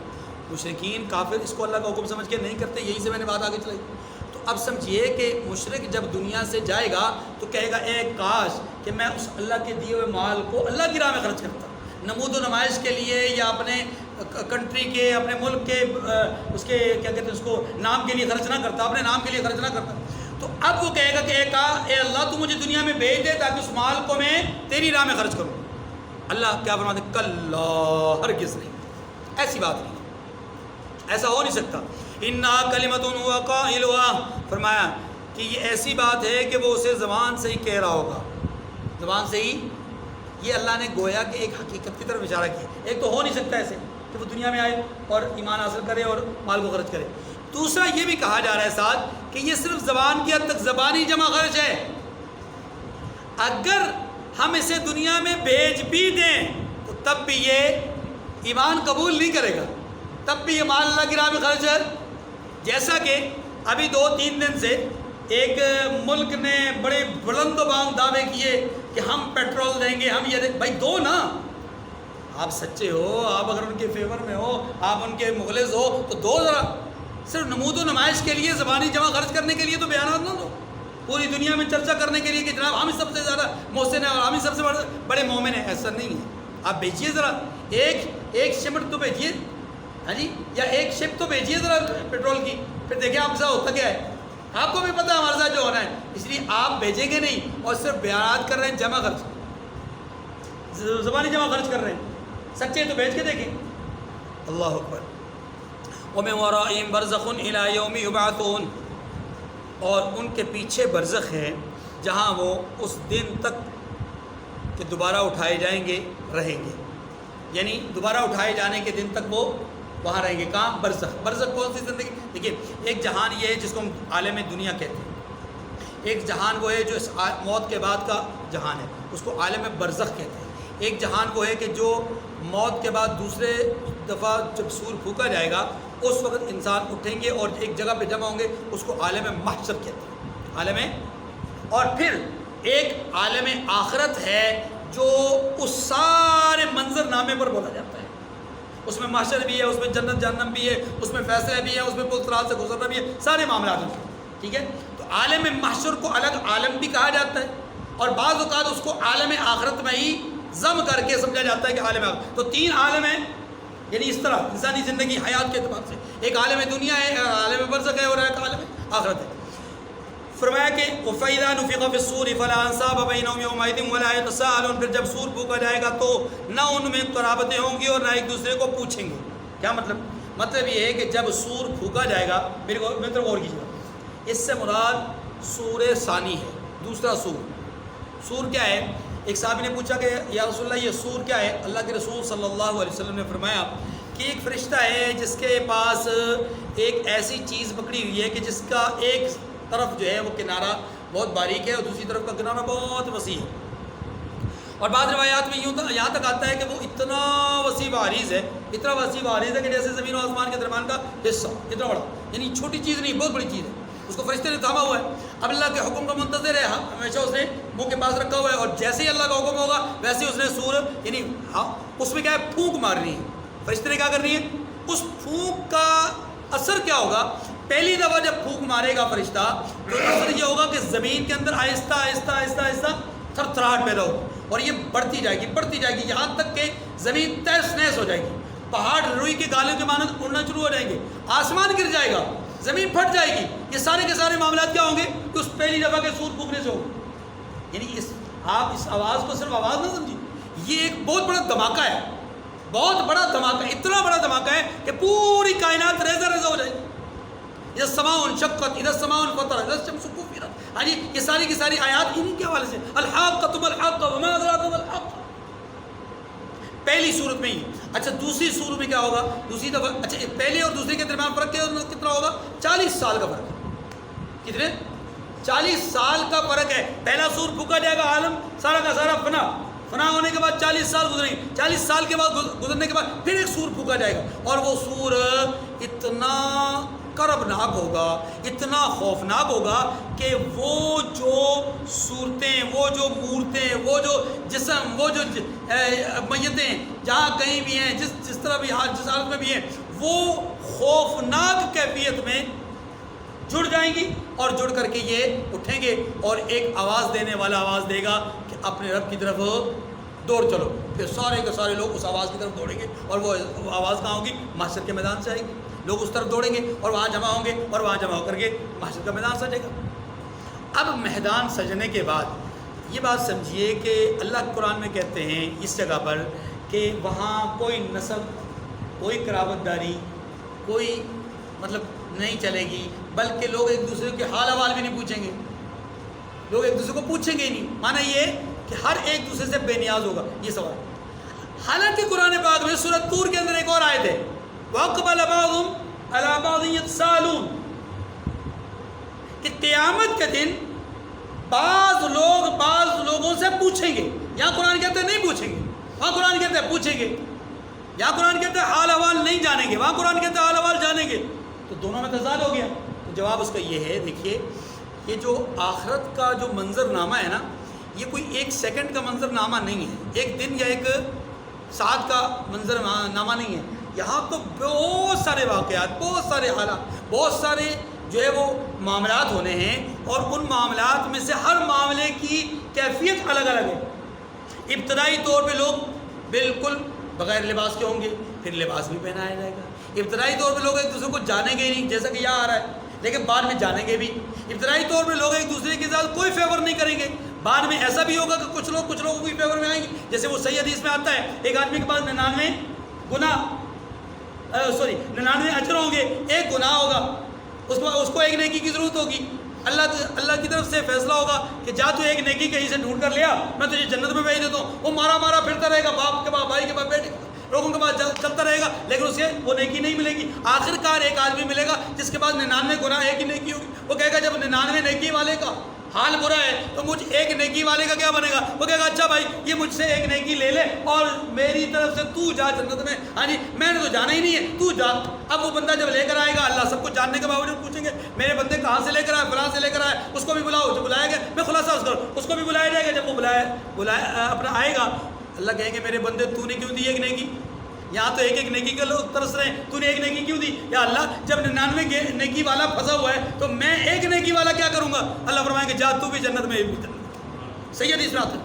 اب یہاں نیکیاں دی جا رہی ہیں، یہاں نیکیاں ایک دوسرے کی مدد کی جا رہی ہے. حالانکہ قرآن کہتا ہے یوم یفر المرء من اخیہ وامہ وابیہ وصاحبتہ وبنیہ، لوگ اس دن اپنے بھائی سے، ماں سے، بیٹے سے، اولاد سے جو ہے وہ بھاگتے پھریں گے.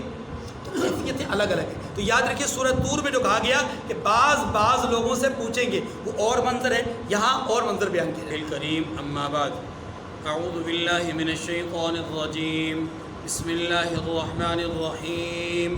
فمن ثقلت موازینه فاولئک هم المفلحون ومن خفت موازینه فأولئك الذين خسروا أنفسهم في جهنم خالدون تلفح وجوههم النار وهم فيها كالحون. صدق اللہ العظیم. آیت نمبر 101 تک اللہ رب العزت نے آیت نمبر 93 سے 101 تک ان 9 آیات کریمہ میں اللہ پاک نے اپنے محبوب صلی اللہ علیہ وسلم کو یہ دعا سکھلائی کہ آپ کفار پر نازل ہونے والے عذاب سے بچنے کے لیے دعا فرمائیں اور اس آزمائش اور امتحان سے نکلنے کی دعا فرمائیں. ساتھ ہی جب کوئی اذیت، جب کوئی پریشانی، جب کوئی شیطنت آپ کے سامنے آئے تو اس وقت اللہ کی پناہ پکڑنے کی درخواست کریں. یہ ساری دعائیں ہمارے سامنے آئیں. پھر اسی کے نتیجے میں اللہ رب العزت نے موت کا ایک منظر بیان فرمایا ہے کہ جب موت واقع ہوتی ہے، موت کا فیصلہ کیا جاتا ہے، تو مرنے کے بعد لوگ دوبارہ دنیا میں جا کر کے ایمان اور اپنے مال کے اعتبار سے عمل صالح کرنے کی آرزو، امید یا اللہ سے درخواست کریں گے کہ پروردگار دنیا میں بھیج، ایمان لا کر عمل صالح کریں گے، مال اللہ تیری راہ میں خرچ کر کے عمل صالح کریں گے. لیکن اللہ فرماتے ہیں کلا انہا کلمہ، یہ ایک بات ہے جو ان کے منہ سے نکل رہی ہے، یہ نہ تو قابل قبول ہے اور نہ ہی یہ اگر بھیج بھی دیا ہے تو اس پر عمل کریں گے. اول تو قابل قبول ہی نہیں، پھر اگر بھیج بھی دیا ہے تو عمل نہیں کریں گے. اتنی بات سمجھانے کے بعد ان آیات کریمہ میں جو ابھی آپ کے سامنے میں نے تلاوت کی ہیں، ان آیات میں اللہ نے قیامت کا ایک منظر نامہ بیان کیا ہے. یہ منظر نامہ ہے وزن اعمال کا. کس چیز کا؟ وزن اعمال کا. یاد رکھیے اعمال کا وزن ہوگا. اب وہ اعمال کس طرح تولے جائیں گے؟ اعمال کو جسم کی شکل دے کر اعمال کو تولا جائے گا یا کسی اور پیمانے سے عمل کا وزن ہوگا؟ یہ بات سمجھنا آسان اب ہو گئی ہے، پہلے کسی وقت میں اعمال کو تولنا سمجھ میں نہیں آ سکتا تھا، اس لیے کہ اعمال کا جسم کوئی نہیں ہے. ہم نے نماز پڑھی، نماز کا اپنا ذاتی جسم کوئی نہیں، وہ ہمارا عمل ہے. اب جو چیز جسم سے تعلق نہیں رکھتی اس کو کیسے تولا جائے، اس وقت سمجھنا تو مشکل تھا. لیکن آج کے تھرمامیٹر نے، آج کے پیمانوں نے، آج کے زلزلہ جو پیمائش کرنے والے لوگ ہیں، کو پیما لوگ جو ہیں، یا اسی طریقے سے بارش کو ماپنے والے لوگ جو ہیں، انہوں نے بآسانی اس بات کا حل نکال دیا ہے کہ اب چیزوں کو بغیر جسم کے بھی وزن کیا جا سکتا ہے، تولا جا سکتا ہے. ہوا کا رخ کتنی شدت سے ہے تولا جا سکتا ہے، زلزلہ کتنی شدت سے آیا تولا جا سکتا ہے، بتایا جاتا ہے ریکٹینگل اس پہ جو اسکیل پہ کتنا جو ہے وہ اس کی شدت تھی، 6.1 6.4 یا 5.2 وغیرہ وغیرہ. تو سمجھیے کہ یہ جو آیات کریمہ ہے اب ان میں اللہ رب العزت وزن اعمال کی بات کر رہے ہیں. فرمایا فمن ثقلت موازینہ فاولئک هم المفلحون، تو جن کے عمل کا بوجھ بھاری ہوگا وہ فلاح پانے والے ہوں گے، یا جن کے اعمال وزنی ہوں گے وہ فلاح پانے والے ہوں گے. شروع میں کہا قد افلح المؤمنون، کامیاب ہو گئے مومنین. اب انہی مومنین کی کامیابی کا آخرت میں ایک یہ بھی اشارہ دیا گیا کہ ان کے اعمال وزنی ہوں گے تو وہ کامیاب ہوں گے. اگلی بات ومن خفت موازینہ فاولئک الذین خسروا انفسهم فی جہنم خالدون، اور جن کے بوجھ ہلکے ہوں گے وہ لوگ ہیں جنہوں نے اپنے آپ کو خسارے میں ڈالا. جن کے اعمال ہلکے ہوں گے وہ لوگ ہوں گے جنہوں نے خود کو خسارے میں، کیسے خسارے میں ڈالا کہ انہوں نے دنیا میں رہ کر کے اللہ اور اس کے رسول کی بات کو نہیں مانا. نتیجہ یہ ہوا کہ ان کے اعمال بیکار ہو گئے. اولئک الذین حبطت اعمالهم، یہ وہ لوگ ہیں کہ جن کے اعمال ضائع ہو گئے. اللہ قرآن میں کہتے ہیں کیوں بھائی کیوں ضائع ہو گئے؟ اس لیے کہ انہوں نے اللہ سے ملاقات کو جھٹلایا تھا اور اس کے نبیوں کی تکذیب کی تھی. اب ان کے اعمال ان کے ساتھ نہیں جائیں گے، یعنی گویا وہ کفر لے کر کے جائیں گے، ایمان لے کر. اگلی بات فرمایا تلفح وجوہہم النار وہم فیہا کالعون. اب پہلے اہل جہنم کا ذکر ہے، چونکہ پہلے جو وزن اعمال ہوا اس میں پہلے اچھے اعمال والوں کا ذکر ہوا، پھر برے اعمال کا. اب جن برے اعمال والوں کا ذکر ہوا ان کی مزید آخرت میں انجام کاری بیان فرما رہے ہیں کہ تلفح وجوہہم النار وہم فیہا کالعون، آگ ان کے منہوں کو جلس دے گی اور وہ اس میں تیوری چڑھائے ہوں گے. کیا معنی؟ دیکھیے قرآن پاک نے سورہ ہمزہ کے اندر بیان فرمایا ہے انہا تطلع علی الافئدہ، تطلع علی التي تطلع علی الافئدہ انہا علیہم موصلہ فی عمد ممددہ. اللہ پاک فرماتے ہیں کہ آگ ان کے دلوں تک پہنچے گی. یہ کون سی آگ ہے؟ التی تطلع علی الافئدہ، یہ وہ آگ ہے جو ان کے دلوں تک پہنچے گی.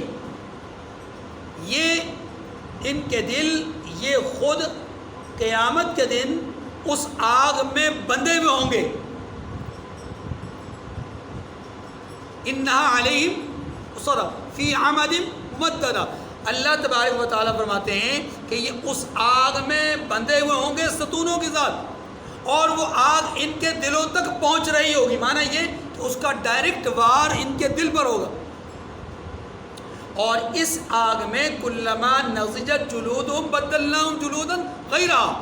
اس کی تشریح اور تفصیل یہ بھی ہے کہ اللہ رب العزت ان کے وجود پر موجود جو کھال ہے، چمڑی ہے، اس آگ سے جلنے کے نتیجے میں ان کو فنا نہیں کر دیں گے، بلکہ کلما نضجت جلودہم، یہ ایسی آگ ہے کہ جو جلدوں کو یا کھالوں کو جلا دے گی. تو اب جلنے والی کھال ختم نہیں ہو جائے گی، بلکہ اس کے بدلے میں ایک نئی کھال ان کو پہنا دی جائے گی، یا ان کو اوپر جو ہے وہ پیدا کر دی جائے گی. اور ہر مرتبہ جلے گی، پھر پیدا کی جائے گی، پھر جلے گی، اور پھر کہا جائے گا ذوقوا عذاب الخلد، ہمیشہ ہمیشہ کا عذاب چکھتے رہو. یہ ہے وہ آگ جس کے بارے میں یہاں پر کہا جا رہا ہے کہ ان کے منہوں کو جلس دے گی، ان کے چہروں پر، ان کے دلوں پر وہ حملہ آور ہوگی. اور ان کی چمڑی کو جلا دے گی۔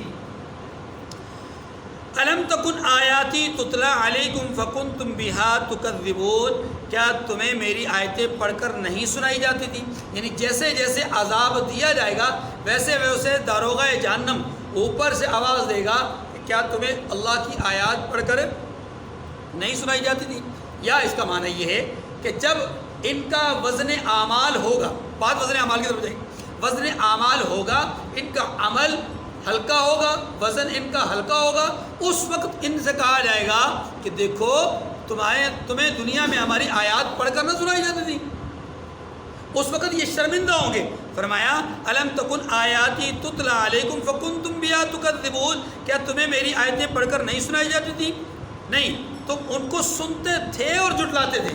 کیا مطلب یہ کہ تم انکار نہیں کر سکتے۔ حقیقت بات یہ کہ انکار نہیں کا مطلب یہ کہ تم انکار کر نہیں سکتے۔ اچھا، قالوا ربنا غلبت علینا شقوتنا وکنا قوما ضالین، یہ اس وقت ان کا جواب ہوگا اور بڑا حسرت بھرا جواب ہے۔ اے ہمارے پروردگار، یعنی اس وقت کہیں گے اے ہمارے پروردگار، ہم پر ہماری کمبختی غالب ہو گئی اور رستے سے ہم بھٹک گئے، بدنصیبی غالب ہو گئی۔ ربنا اخرجنا منها فإن عدنا فإنا ظالمون، اے پروردگار ہمیں اس میں سے نکال دے، اگر ہم پھر ایسے کام کریں تو ظالموں میں سے ہوں گے۔ اس وقت افسوس کریں گے، حسرت کریں گے، تمنا کریں گے، آرزو کریں گے، لیکن اس جہنم سے نکالا نہیں جائے گا۔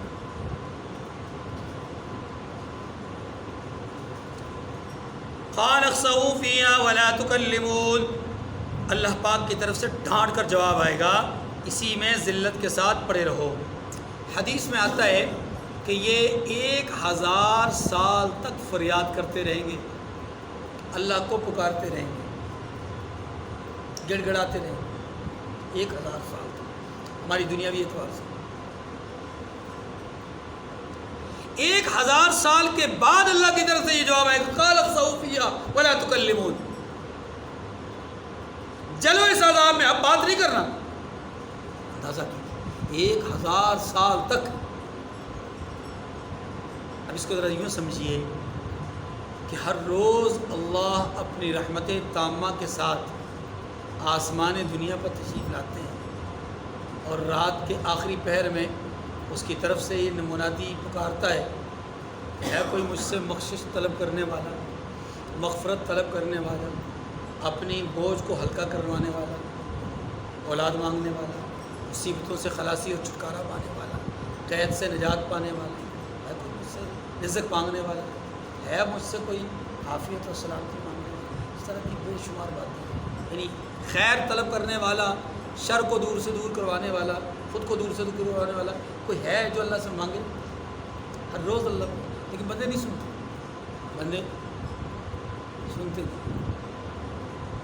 جب اللہ سے آج اس کی منادی کو نہیں سنتے تو قیامت کے دن اللہ بھی نہیں سنے۔ اس سے تھوڑا سا اور آگے چلے جائیں، ہر روز 5 دفعہ منادی پکارتے اللہ اکبر اللہ اکبر، حی علی الصلاۃ حی علی الصلاۃ حی علی الفلاح، منادی پکارتا ہے، ہر روز پکارتا ہے، 5 دفعہ پکارتا ہے، بندے نہیں سنتے۔ تو قیامت کے دن اللہ ان لوگوں کو جو اس دنیا میں اللہ کی پکار کو نہیں سنتے، سورہ مدثر میں کیا آتا ہے؟ یتساءلون عن المجرمین، مجرمین سے پوچھا جائے گا ما سلککم فی سقر، تمہیں جہنم میں کس چیز نے ڈالا؟ جواب آئے گا لم نکن من المصلین، پہلا جواب کیا ہوگا؟ ہم نماز پڑھنے والے نہیں تھے۔ یہاں بھی دیکھیں منادی کی آواز کو لبیک کہنے والے نہیں تھے۔ تو جب اللہ کی پکار، اللہ کی طرف بلانے والے اللہ کے منادی کی آواز پر لبیک نہیں کہیں گے دنیا میں، تو قیامت کے دن پھر اللہ بھی نہیں سنے گا، یہ پکارتے رہیں گے پکارتے رہیں گے پکارتے رہیں گے۔ حدیث میں آتا ہے 1000 برس تک پکارتے رہیں گے، تب 1000 برس کے بعد اللہ فرمائیں گے قال اخسئوا فيها ولا تكلمون، بات نہیں کرنا، جہنم میں چلتے رہو، عذاب کا مزہ چکتے رہو۔ اللہ فرمائے گا اسی میں ذلت کے ساتھ پڑے رہو، مجھ سے بات نہ کرو۔ انه كان فريق من عبادي يقولون ربنا آمنا فاغفر لنا وارحمنا وانت خير الراحمين، ہاں ان کے مقابلے میں ایک ایسا فریق بھی ہے میرے بندوں میں سے، ایک ایسا گروہ بھی تھا جو یوں دعائیں کیا کرتا تھا، ربنا آمنا، اے ہمارے پروردگار، فاغفر لنا، ہم ایمان لائے ہیں، ورحمنا، ہم فاغفر لنا، ہم ایمان لائے ہیں، فاغفر لنا، ہمارے گناہوں کو معاف کر دے، ہم ایمان لائے ہمارے گناہوں کو، ورحمنا، اور اے اللہ ہم پر رحم فرما، وانت خیر الراحمین، تو سب سے بہتر رحم کرنے والا۔ یعنی دنیا کے اندر سب سے زیادہ رحم کرنے والی ہستی کون ہے؟ انسان کے لیے اس کی ماں۔ دنیا کے اندر اسباب کے درجے میں سب سے زیادہ رحم کرنے والی ہستی کون ہے؟ انسان کے لیے اس کی۔ اور اجتماعی طور پر سب کے ساتھ سب سے زیادہ رحم کرنے والے کون ہیں؟ رسول اللہ صلی اللہ علیہ وسلم، رسول اللہ صلی اللہ علیہ وسلم۔ یہ عام اسباب کے درجے میں، ان سب کی رحموں پر، ان سب کی رحمتوں پر، ان سب کی کریمیوں پر، ان سب کی محبتوں پر، ان کی شفقتوں اور مہربانی پر غالب اللہ کی رحمت ہے۔ ان رحمت اللہ وسعت کل شیء، ہر چیز کو اللہ کی رحمت۔ چلیں، فاتخذتموہم سخریا، تو آپ ان سے تمسخر کرتے رہے۔ کیا معنی؟ یہ کہا جا رہا ہے ان لوگوں کو جو مشرکین ہیں، ان سے کہا جا رہا ہے کہ میرے بندوں میں سے کچھ بندے ایسے بھی تھے جو کہا کرتے رہے اللہ ایمان لائے، ہماری بخشش فرما دے، ہم پر رحم فرما دے، تو بہترین رحم کرنے والا ہے۔ یہ ہمارے بندے تھے، لیکن ان بندوں کے ساتھ واتخذتموہم، اے مشرکو، اے جہنمیو، تم ان کے ساتھ مذاق کرتے رہے دنیا میں۔ یعنی گویا ڈانٹ ڈپٹ پلا کر کے پہلی بات کیا کہی جائے گی؟ ذلت کے عذاب میں پڑے رہو، مجھ سے بات مت کرنا۔ پھر اگلی بات دل جلانے کے لیے اور ان کو سختی دلانے کے لیے، اور دنیا میں وَإِذَا مَرُّوا بِهِمْ يَتَغَامَزُونَ، دنیا کے اندر یہ مسلمانوں کے پاس سے گزرتے تھے تو آنکھوں سے اشارہ کرتے تھے، یہ لو جی یہ ہیں جنت کے وارث، یہ لو جی یہ ہیں کامیاب، دنیا میں مذاق اڑایا کرتے تھے۔ اللہ رب العزت فرماتے ہیں کہ اب قیامت کا جب دن آئے گا تو قیامت کے دن ہم ان سے کہیں گے کہ تم دنیا میں ان کے ساتھ مذاق اڑاتے تھے، حتی انسوکم ذکری، تمہارا یہ مذاق ان کے ساتھ، تمہارا یہ ان کے ساتھ مذاق کرنا تمہیں میری یاد سے غافل کر گیا، یعنی انہوں نے تمہیں میری یاد سے غافل کر دیا۔ ترجمہ اس کا یہ حتی انسوکم ذکری، یہاں تک کہ انہوں نے تمہیں میرا ذکر بلا دیا۔ اہل ایمان نے تمہیں میرا ذکر، اب یہ بظاہر لفظ سمجھ میں نہیں آ رہا کہ اہل ایمان نے کافروں کو کیسے اللہ کا ذکر بلا دیا، تو اس کا جواب یہ ہے کہ یہ کافر مومنوں کے ساتھ مذاق کرنے میں اتنے منہمک ہو گئے، اتنے مستغرق ہو گئے اور اتنا دور چلے گئے کہ انہیں اللہ یاد ہی نہیں رہا۔ تو اللہ نے اس بات کو یوں بیان کیا کہ جن مومنوں کا تم مذاق اڑاتے تھے ان مومنوں نے تمہیں ہماری یاد سے غافل کیا، اب جاؤ جہنم میں، تم جلتے رہو۔ اسی لیے کہتے ہیں نا کسی کے لیے گڑھا کھودنا خود اس میں گرنا ہے۔ گڑھا تو وہ کھود رہے تھے مومنین کے لیے، مذاق کر رہے تھے مومنین کا، مذاق بن گئے خود۔ اللہ یستہزئ بہم ویمدہم فی طغیانہم یعمہون، منافقین کے ساتھ اللہ تعالیٰ ایسے ہی تو معاملہ کرتے ہیں، قیامت کے دن بھی ایسے ہی کریں گے۔ وَكُنْتُم مِّنْهُمْ تَضْحَكُونَ، اور فرمایا کہ تم ان سے ہنسی کیا کرتے تھے۔ إِنِّي جَزَيْتُهُمُ الْيَوْمَ بِمَا صَبَرُوا أَنَّهُمْ هُمُ الْفَائِزُونَ، آج میں نے انہیں ان کے صبر کا بدلہ دیا ہے کہ وہ کامیاب ہو گئے۔ وہ دنیا میں تم مذاق کراتے تھے ان کا اور وہ صبر کرتے تھے، اس صبر کے بدلے میں آج ان کو کامیاب کر دیا، تمہیں ناکام کر دیا۔ تو یہ صبر اللہ رب العزت کی طرف سے دی ہوئی وہ نعمت ہے کہ جس کے بہت زیادہ فضائل اور منقبت موجود ہیں۔ قرآن مجید میں تقریباً 12 سے زیادہ مقامات پر صبر کا جو ذکر ہے وہ موجود ہے۔ قرآن پاک نے صبر کے حوالے سے اللہ رب العزت کی معیت کی بات کی ہے، ان اللہ مع الصابرین، اللہ کی پسندیدگی کی بات کی ہے، واللہ یحب الصابرین، فاصبر صبرا جمیلا، اچھا صبر کرنے کا حکم دیا گیا ہے، رحم دلی کے ساتھ صبر کرنے کا حکم دیا گیا ہے۔ اور فاصبر لحکم ربک، اپنے رب کے حکم کی وجہ سے صبر کیجئے۔ تو قرآن پاک نے صبر کے عنوان اور موضوع کو بہت سارے مقامات پر بیان کیا ہے۔ احادیث مبارکہ میں بھی صبر کے حوالے سے مختلف فضائل موجود ہیں۔ مثال کے طور پر حدیث مبارکہ میں آتا ہے کہ صبر نصف ایمان ہے۔ دوسرے مقام پر فرمایا صبر ایمان کا ستون ہے۔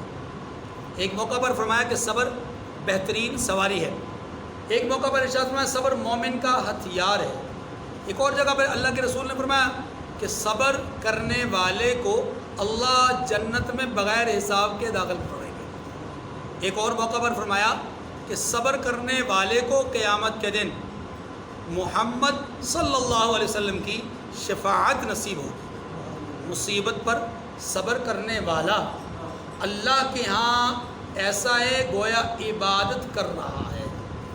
صبر کرنا اللہ رب العزت کے ہاں پسندیدہ ترین عمل ہے، اور صبر کرنے والے کو اللہ ہدایت یافتہ لوگوں میں لکھتے ہیں۔ مصیبتوں پر صبر کرنے والے لوگ، آزمائشوں پر صبر کرنے والے لوگ کامیاب ہیں۔ یہ احادیث مبارکہ میں صبر کے حوالے سے کچھ فضائل اور مناقب ہیں جن کا میں نے آپ کے سامنے خلاصہ رکھا۔ انی جزیتہم اليوم بما صبروا انہم هم الفائزون، آج میں نے ان کو ان کے صبر کا بدلہ دیا ہے کہ وہ کامیاب ہو گئے۔ قال کم لبثتم فی الارض عدد السنین، اب اللہ پوچھیں گے تم زمین میں کتنے برس رہے؟ قالوا لبثنا یوما او بعض یوم فاسأل العادین، وہ جواب دیں گے کہ ہم ایک روز یا ایک روز سے بھی کم رہے تھے، شمار کرنے والوں سے پوچھ لیجئے۔ اب یہ شمار کرنے والے کون ہیں؟ یعنی فرشتے۔ یا دنیا میں ان امور پر جو لوگ حساب کتاب رکھا کرتے تھے وہ، اے اللہ آپ کی نگاہ میں آپ ان سے پوچھ لیجئے ہم دنیا میں کتنا رہے۔ قالوا لبثنا یوما او بعض یوم فاسأل العادین قال ان لبثتم الا قلیلا لو انکم کنتم تعلمون، اللہ پاک فرمائیں گے کہ وہاں تم بہت ہی کم رہے، کاش تم جانتے ہوتے۔ کیا مطلب؟ اب اس بات کو سمجھو، دنیا میں انسان تو کئی سال رہا، اللہ پاک فرماتے ہیں تم وہاں دنیا میں بہت تھوڑے رہے۔ انہوں نے کہا کہ ہم ایک دن یا ایک دن سے کم رہے، اللہ پاک فرماتے ہیں تم بہت تھوڑا رہے۔ اب اس بہت تھوڑا رہنے کا اگر پہلی آیت کریمہ کے ساتھ جوڑ کر کے معنی لیا جائے تو پھر تو معنی یہ ہوگا کہ ایک دن سے بھی کم انہوں نے کہا، اللہ اس سے بھی کم کہہ رہے۔ تو پھر سوال پیدا ہوتا ہے کہ وہ جو کئی دہائیاں دنیا میں گزاری انہوں نے، کسی نے 4، کسی نے 6، کسی نے 8، کوئی 80 سال، 90 سال، 95 سال، کوئی 150 سال تک بھی زندہ رہا، تو یہ ایک روز سے کم تو نہیں ہے، یہ اس سے کم کا بھی کم تو نہیں ہے جو اللہ فرما رہے ہیں کہ تم تھوڑا رہے ہو۔ اس کا جواب یہ دیکھیے، دنیا اور آخرت کے آپس میں موازنہ کرنے سے اس بات کا جواب سمجھنا آسان ہو جاتا ہے۔ دنیا کی زندگی اگر 1000 برس بھی ہو تو قیامت کی دن کی ایک دن کی زندگی کے مقابلے میں وہ 2% حصہ ہے، کیونکہ قیامت کا ایک دن 50,000 سال کا ہے۔ کتنے سال کا؟ 50,000 سال کا۔ اب اگر اس میں سے کسی آدمی کو دنیا میں 1000 سال عمر ملی تو وہ کتنی فیصد رہا؟ آخرت کے ایک دن کے حساب سے وہ 2% رہا، ان 2 ساعت رہا، 2 گھڑیاں رہا۔ اب اس تناسب سے اگر دیکھیں تو وہ دنیاوی اعتبار سے دنیا میں 24 گھنٹے کا ایک دن رات ہوتا ہے، اس حساب سے تو یہ آدھا گھنٹہ بھی نہیں رہا۔ بات سمجھ رہے ہیں؟ 1000 برس رہنے والا آخرت کے ایک دن کے حساب سے دنیا میں وہ آدھا گھنٹہ بھی نہیں رہا، 25-26 منٹ اس نے گزارے۔ اگر اس طرح تخمینہ لگایا جائے پھر یوں بنتا ہے۔ تو اس لحاظ سے اگر دنیا اور آخرت کے حساب کتاب کا موازنہ کریں تو ہمیں یہ بات سمجھنا آسان ہو جاتی ہے کہ مشرکین کفار سے اللہ پوچھیں گے تم دنیا میں کتنا رہے، وہ جواب دیں گے ایک دن یا ایک دن سے بھی کچھ کم۔ اللہ فرماتے ہیں تم بہت تھوڑا رہے۔ اب سوال پیدا ہوا کہ کیسے تھوڑا رہے، وہ تو کئی دہائیاں رہے۔ جواب اس کا آیا کہ جناب اس کو آخرت کے حساب سے جب دیکھا جائے گا، موازنہ کیا جائے گا تو واقعی ان کی دنیا کی زندگی آخرت کی زندگی کے مقابلے میں بہت ہی تھوڑی ہے، ایک دن سے بھی تھوڑی نہیں بلکہ اس سے بھی بہت تھوڑی، کیونکہ یہاں تو ساعتوں کی بات ہے، یہاں تو لمحات کی بات ہے کہ ایک لمحہ گویا کہ وہ زندگی میں انہم یوم یرونہا لم یلبثوا الا ساعہ، کان لم یلبثوا الا عشیۃ او ضحاہا، یا تو ایک گھڑی بھی نہیں رہے یا ایک شام یا ایک صبح انہوں نے گزاری، وہ ایک ساعت کی بات ہوگی۔ تو اس لیے اس بات کو آپ طور سوال نہ لئیے، بلکہ اس کو سمجھیے کہ قرآن پاک نے آخرت کے مقابلے میں ان کی دنیاوی زندگی کو کچھ حیثیت نہیں تھی۔ اب آخری آیات کریمہ ہیں جی، ان آیات کریمہ کو پڑھنے سے پہلے ذرا یہ سمجھ لیجئے، یہ وہ آیات کریمہ ہیں کہ جن کے پڑھنے کا معمول بزرگوں کے ہاں موجود ہے۔ بزرگ یہ کہتے ہیں، ہمارے بابے یہ کہتے ہیں، کسی کو ہمارے بابے اچھے نہیں لگتے تو ہم کیا کہیں، ہمارے بابے ہمارے بزرگ یہ کہتے ہیں کہ جو شخص صبح و شام ان آیات کو دو دفعہ پڑھے گا، اللہ رب العزت اس کے لیے رحمتوں کی، سعادتوں کی، برکتوں کی بارشیں فرما دیں گے۔ ان آیات کریمہ کو اگر خلوص نیت کے ساتھ اگر کسی بیمار پر پڑھا جائے، اللہ رب العزت ان آیات کی برکت سے اس بیمار کو شفاء کاملہ نصیب فرماتا ہے۔ اس کا ثبوت حضرت عباس رضی اللہ تعالیٰ عنہ کی ایک روایت ہے۔ ایک بیمار کو ان کے پاس لایا گیا، شدید ترین بیمار تھا، اور اس بیمار کے حوالے سے حضرت عباس نے اس پر یہ آیات کریمہ پڑھی، اور آیات کریمہ پڑھ کر کے ان پر پھونک ماری، دم کیا۔ اب وہ آہستہ آہستہ ٹھیک ہو گیا، تھوڑی مطلب وقفے سے وہ ٹھیک ہو گیا، صحت مند ہو گیا۔ اللہ کے رسول صلی اللہ علیہ وسلم کو حضرت عباس نے جا کر عرض کی کہ یا رسول اللہ، یہ ماجرا پیش آیا۔ اللہ کے رسول صلی اللہ علیہ وسلم نے اس بات کی تصدیق فرمائی، فرمایا جب بھی کوئی آدمی خلوص نیت کے ساتھ ان آیات کو پڑھے گا، اللہ پکے سے پکے بیمار کو بھی شفا دے گا۔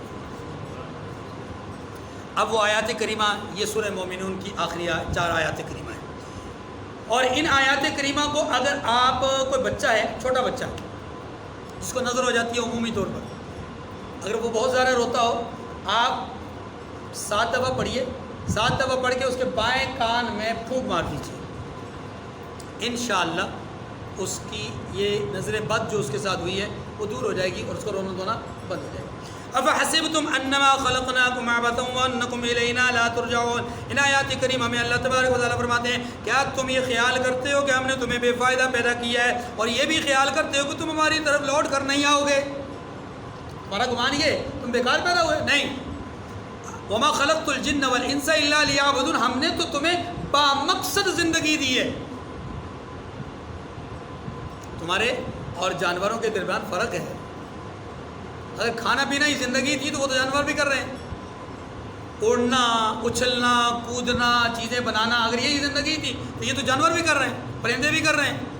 آپ کبھی کسی چڑیا کے گھونسلے کو دیکھیں نا، عقل دنگ رہ جاتی ہے کہ ایک چڑیا کس قدر خوبصورتی کے ساتھ کیسے کیسے وہ تنکوں کے اندر تنکے ڈال کر کے کتنے زبردست انداز میں وہ تنکوں کو پرو کر کے وہ اپنے لیے گھونسلہ بناتی ہے، اور اس گھونسلے کے اندر کا حصہ، اللہ اکبر اللہ، اتنا پالش ہوتا ہے، اتنا زبردست ہوتا ہے، اتنا زبردست چکناٹ ہوتی ہے کہ آپ اس میں ہاتھ پھیریں تو آپ کو ایسے لگتا ہے کہ کتنی زبردست کاریگری ہے۔ شہد کے مکھی کے چھتے کو دیکھ لیں، کتنی کاریگری سے وہ اس کو بناتی ہے، مجال ہے کہ کوئی دشمن اس کے اندر داخل بھی ہو سکے، اتنا زبردست اس نے بارڈر بنایا ہوتا ہے۔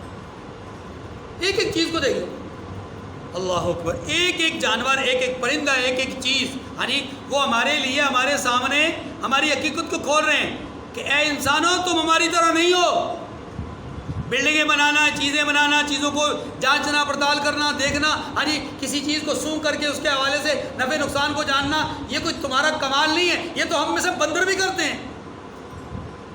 جڑی بوٹیوں کو سونگتے ہیں جو ان کے پسند کی ہوتی ہے، جو ان کے لیے مفید ہوتی ہے اس کو اٹھا لیتے ہیں، جو مفید نہیں ہوتی چھوڑ کے چلے جاتے ہیں۔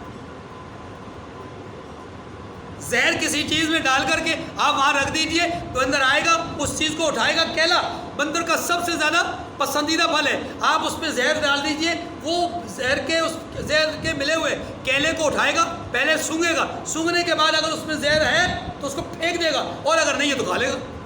خراب ہے تو پھینک دے گا، نہیں خراب تو کھا لے گا۔ تو انسان کا کون سا کمال ہے؟ انسان کا کمال اللہ کی بندگی ہے۔ انسان کا کمال کیا ہے؟ اللہ کی بندگی ہے۔ اب حسب تم گمان کرتے ہو کہ کیا تمہیں بیکار پیدا کیا ہے؟ قرآن پاک نے ہم حسب تم ان تدخلوا الجنہ، یوں بھی کہا ہے کہ کیا تم اس بات کا گمان کرتے ہو کہ تمہیں جنت میں داخل کر دیا جائے گا پہلوں کی طرح مصیبتوں میں آزمائشوں میں مبتلا نہیں کیا؟ الف لام میم حسب الناس ان یترکوا ان یقولوا آمنا وهم لا یفتنون، کیا تم یہ گمان کرتے ہو کہ تمہیں آزمایا نہیں جائے گا؟ یہ سب تمہارے گمان ہیں، حقیقت کچھ بھی، حقیقت یہ ہے کہ تمہیں آزمایا بھی جائے گا، تم نے اللہ کی طرف لوٹ کر بھی جانا ہے۔ فتعالى اللہ الملک الحق، تو جو اللہ سچا ہے، سچا بادشاہ ہے، شان اس کی اس سے اونچی ہے، کس سے؟ جو لوگ بیان کرتے ہیں، جو لوگ اس کے لیے اولاد کا تصور کرتے وغیرہ، لا الہ الا هو رب العرش العظیم، اس کے سوا کوئی معبود نہیں، وہی عرش عظیم، عرش کریم کا مالک ہے۔ دیکھیے وہ رب العرش العظیم، سورہ توبہ کے آخر میں اللہ نے فرمایا قل حسبی اللہ لا الہ الا هو علیہ توکلت وهو رب العرش العظیم، کہہ دیجئے کہ میں اللہ پر بھروسہ کرتا ہوں، اس کے سوا کوئی معبود نہیں، اسی پر میرا بھروسہ ہے، اور وہ رب ہے عرش عظیم کا۔ تو اب دیکھیے اللہ کے عرش کے حوالے سے دو صفات بیان ہوگی، ایک عظیم عظمت کی، دوسری کریم کریمی کی، دونوں کا مفہوم سمجھیے۔ اللہ کا عرش، چونکہ اللہ احکم الحاکمین ہے، اللہ ارحم الراحمین ہے، اللہ مالک یوم الدین ہے، اللہ پوری کائنات کے واحد اکلوتے مالک ہیں، تبارک الذی بیدہ الملک، ہر چیز کی بادشاہت اس کے ہاتھ میں، تو اس کے عرش کا جو تصور انسان کے ذہن میں حجم کے اعتبار سے آئے گا، وہ آئے گا بہت بڑا ہونے کا۔ یہی سورہ توبہ کے آخر میں بیان کیا گیا کہ اس کا عرش بہت بڑا ہے۔ اچھا، اب جب یہ بات ہے تو اگلی بات بھی آئے گی، جب عرش بڑا ہوگا تو اس عرش پہ بیٹھا ہوا رب، یا اس عرش سے منسوب رب، یا اس عرش سے وابستہ رب کتنا کریم ہوگا۔ جتنا جس کی سلطنت بڑی ہوتی ہے، جتنا جس کی بادشاہت بڑی ہوتی ہے، اس کا دل بھی اتنا ہی بڑا ہوتا ہے۔ تو اس لیے یہاں پر یہ دوسری بات کہی گئی کہ اللہ کریم بھی بہت بڑا ہے، اللہ کریم بھی، اس کا عرش بھی بڑا ہے، اس کی کرم بھی بہت زیادہ ہیں۔ وہ رب العرش الکریم، فرمایا وہی عرش کریم کا مالک ہے۔ وَمَن يَدْعُ مَعَ اللَّهِ إِلَٰهًا آخَرَ لَا بُرْهَانَ لَهُ بِهِ، جو شخص اللہ کے ساتھ کسی اور کو پکارتا ہے، یعنی کسی اور کو معبود تصور کرتا ہے، لا برہان لَهُ، جس کی اس کے بعد کوئی دلیل بھی سند بھی نہیں ہے، فَإِنَّمَا حِسَابُهُ عِندَ رَبِّهِ، تو اس کا حساب اللہ ہی کے ہاں ہوگا۔ إِنَّهُ لَا يُفْلِحُ الْكَافِرُونَ، اس میں کوئی شک نہیں کہ کافر ہدایت نہیں پائے گا، کامیاب۔ اس سورہ مبارکہ کا آغاز کس سے تھا؟ قد افلح المؤمنون، مومنین کامیاب ہو گئے۔ آخر کیا بتایا جا رہا ہے؟ کافر کامیاب نہیں ہوں گے، کافر کامیاب۔ آخری آیت وقل رب اغفر وارحم وانت خیر الراحمین، کافروں کے بارے میں اٹل فیصلہ ہے، کافر کامیاب۔ مومنوں کے بارے میں کہا یہ صفات ہوں گی تو مومن کامیاب ہوں گے۔ اب ان صفات کے مالک، ان صفات کے حامل اگر مومن نہ ہوں تو ان کے ساتھ کیا ہوگا؟ ان کے ساتھ کیا ہوگا؟ بھائی دو فیصلے آ گئے نا، ایک آ گیا کہ کافر اٹل فیصلہ ہے جہنم میں جائیں گے، کامیاب نہیں۔ دوسرا فیصلہ آ گیا کہ چند صفات، جو 6-7 صفات بیان ہوئی شروع میں، ان کے حامل مومن کامیاب ہو گئے۔ اب جن کے اندر وہ صفات نہیں ہیں، ان مومنین کا کیا ہوگا؟ وہ کافر بھی نہیں ہیں، ان صفات والے مومن بھی نہیں ہیں۔ اب مومنین جن کو جنت میں بھیجا جانا ہے وہ ان میں شامل نہیں، کافر جن کو جہنم میں بھیجا جانا ہے وہ ان میں شامل نہیں۔ ان مومنوں کا کیا ہوگا؟ اللہ پاک نے اس کے لیے اپنے حبیب کو دعا کی تلقین فرمائی ہے، اور ان کی وساطت سے مجھے، آپ کو اور پوری امت کو یہ دعا سکھلائی ہے کہ ہمیں اپنے لیے بھی اور ایسے تمام لوگوں کے لیے جن کے اندر وہ صفات نہیں ہیں ان کے لیے دعا کرتے رہنا چاہیے۔ رب اغفر وارحم وانت خیر الراحمین، اے اللہ بخش دے، رحم فرما دے، تو بہترین رحم کرنے والا ہے۔ وآخر الدعوانا ان الحمد للہ رب العالمین۔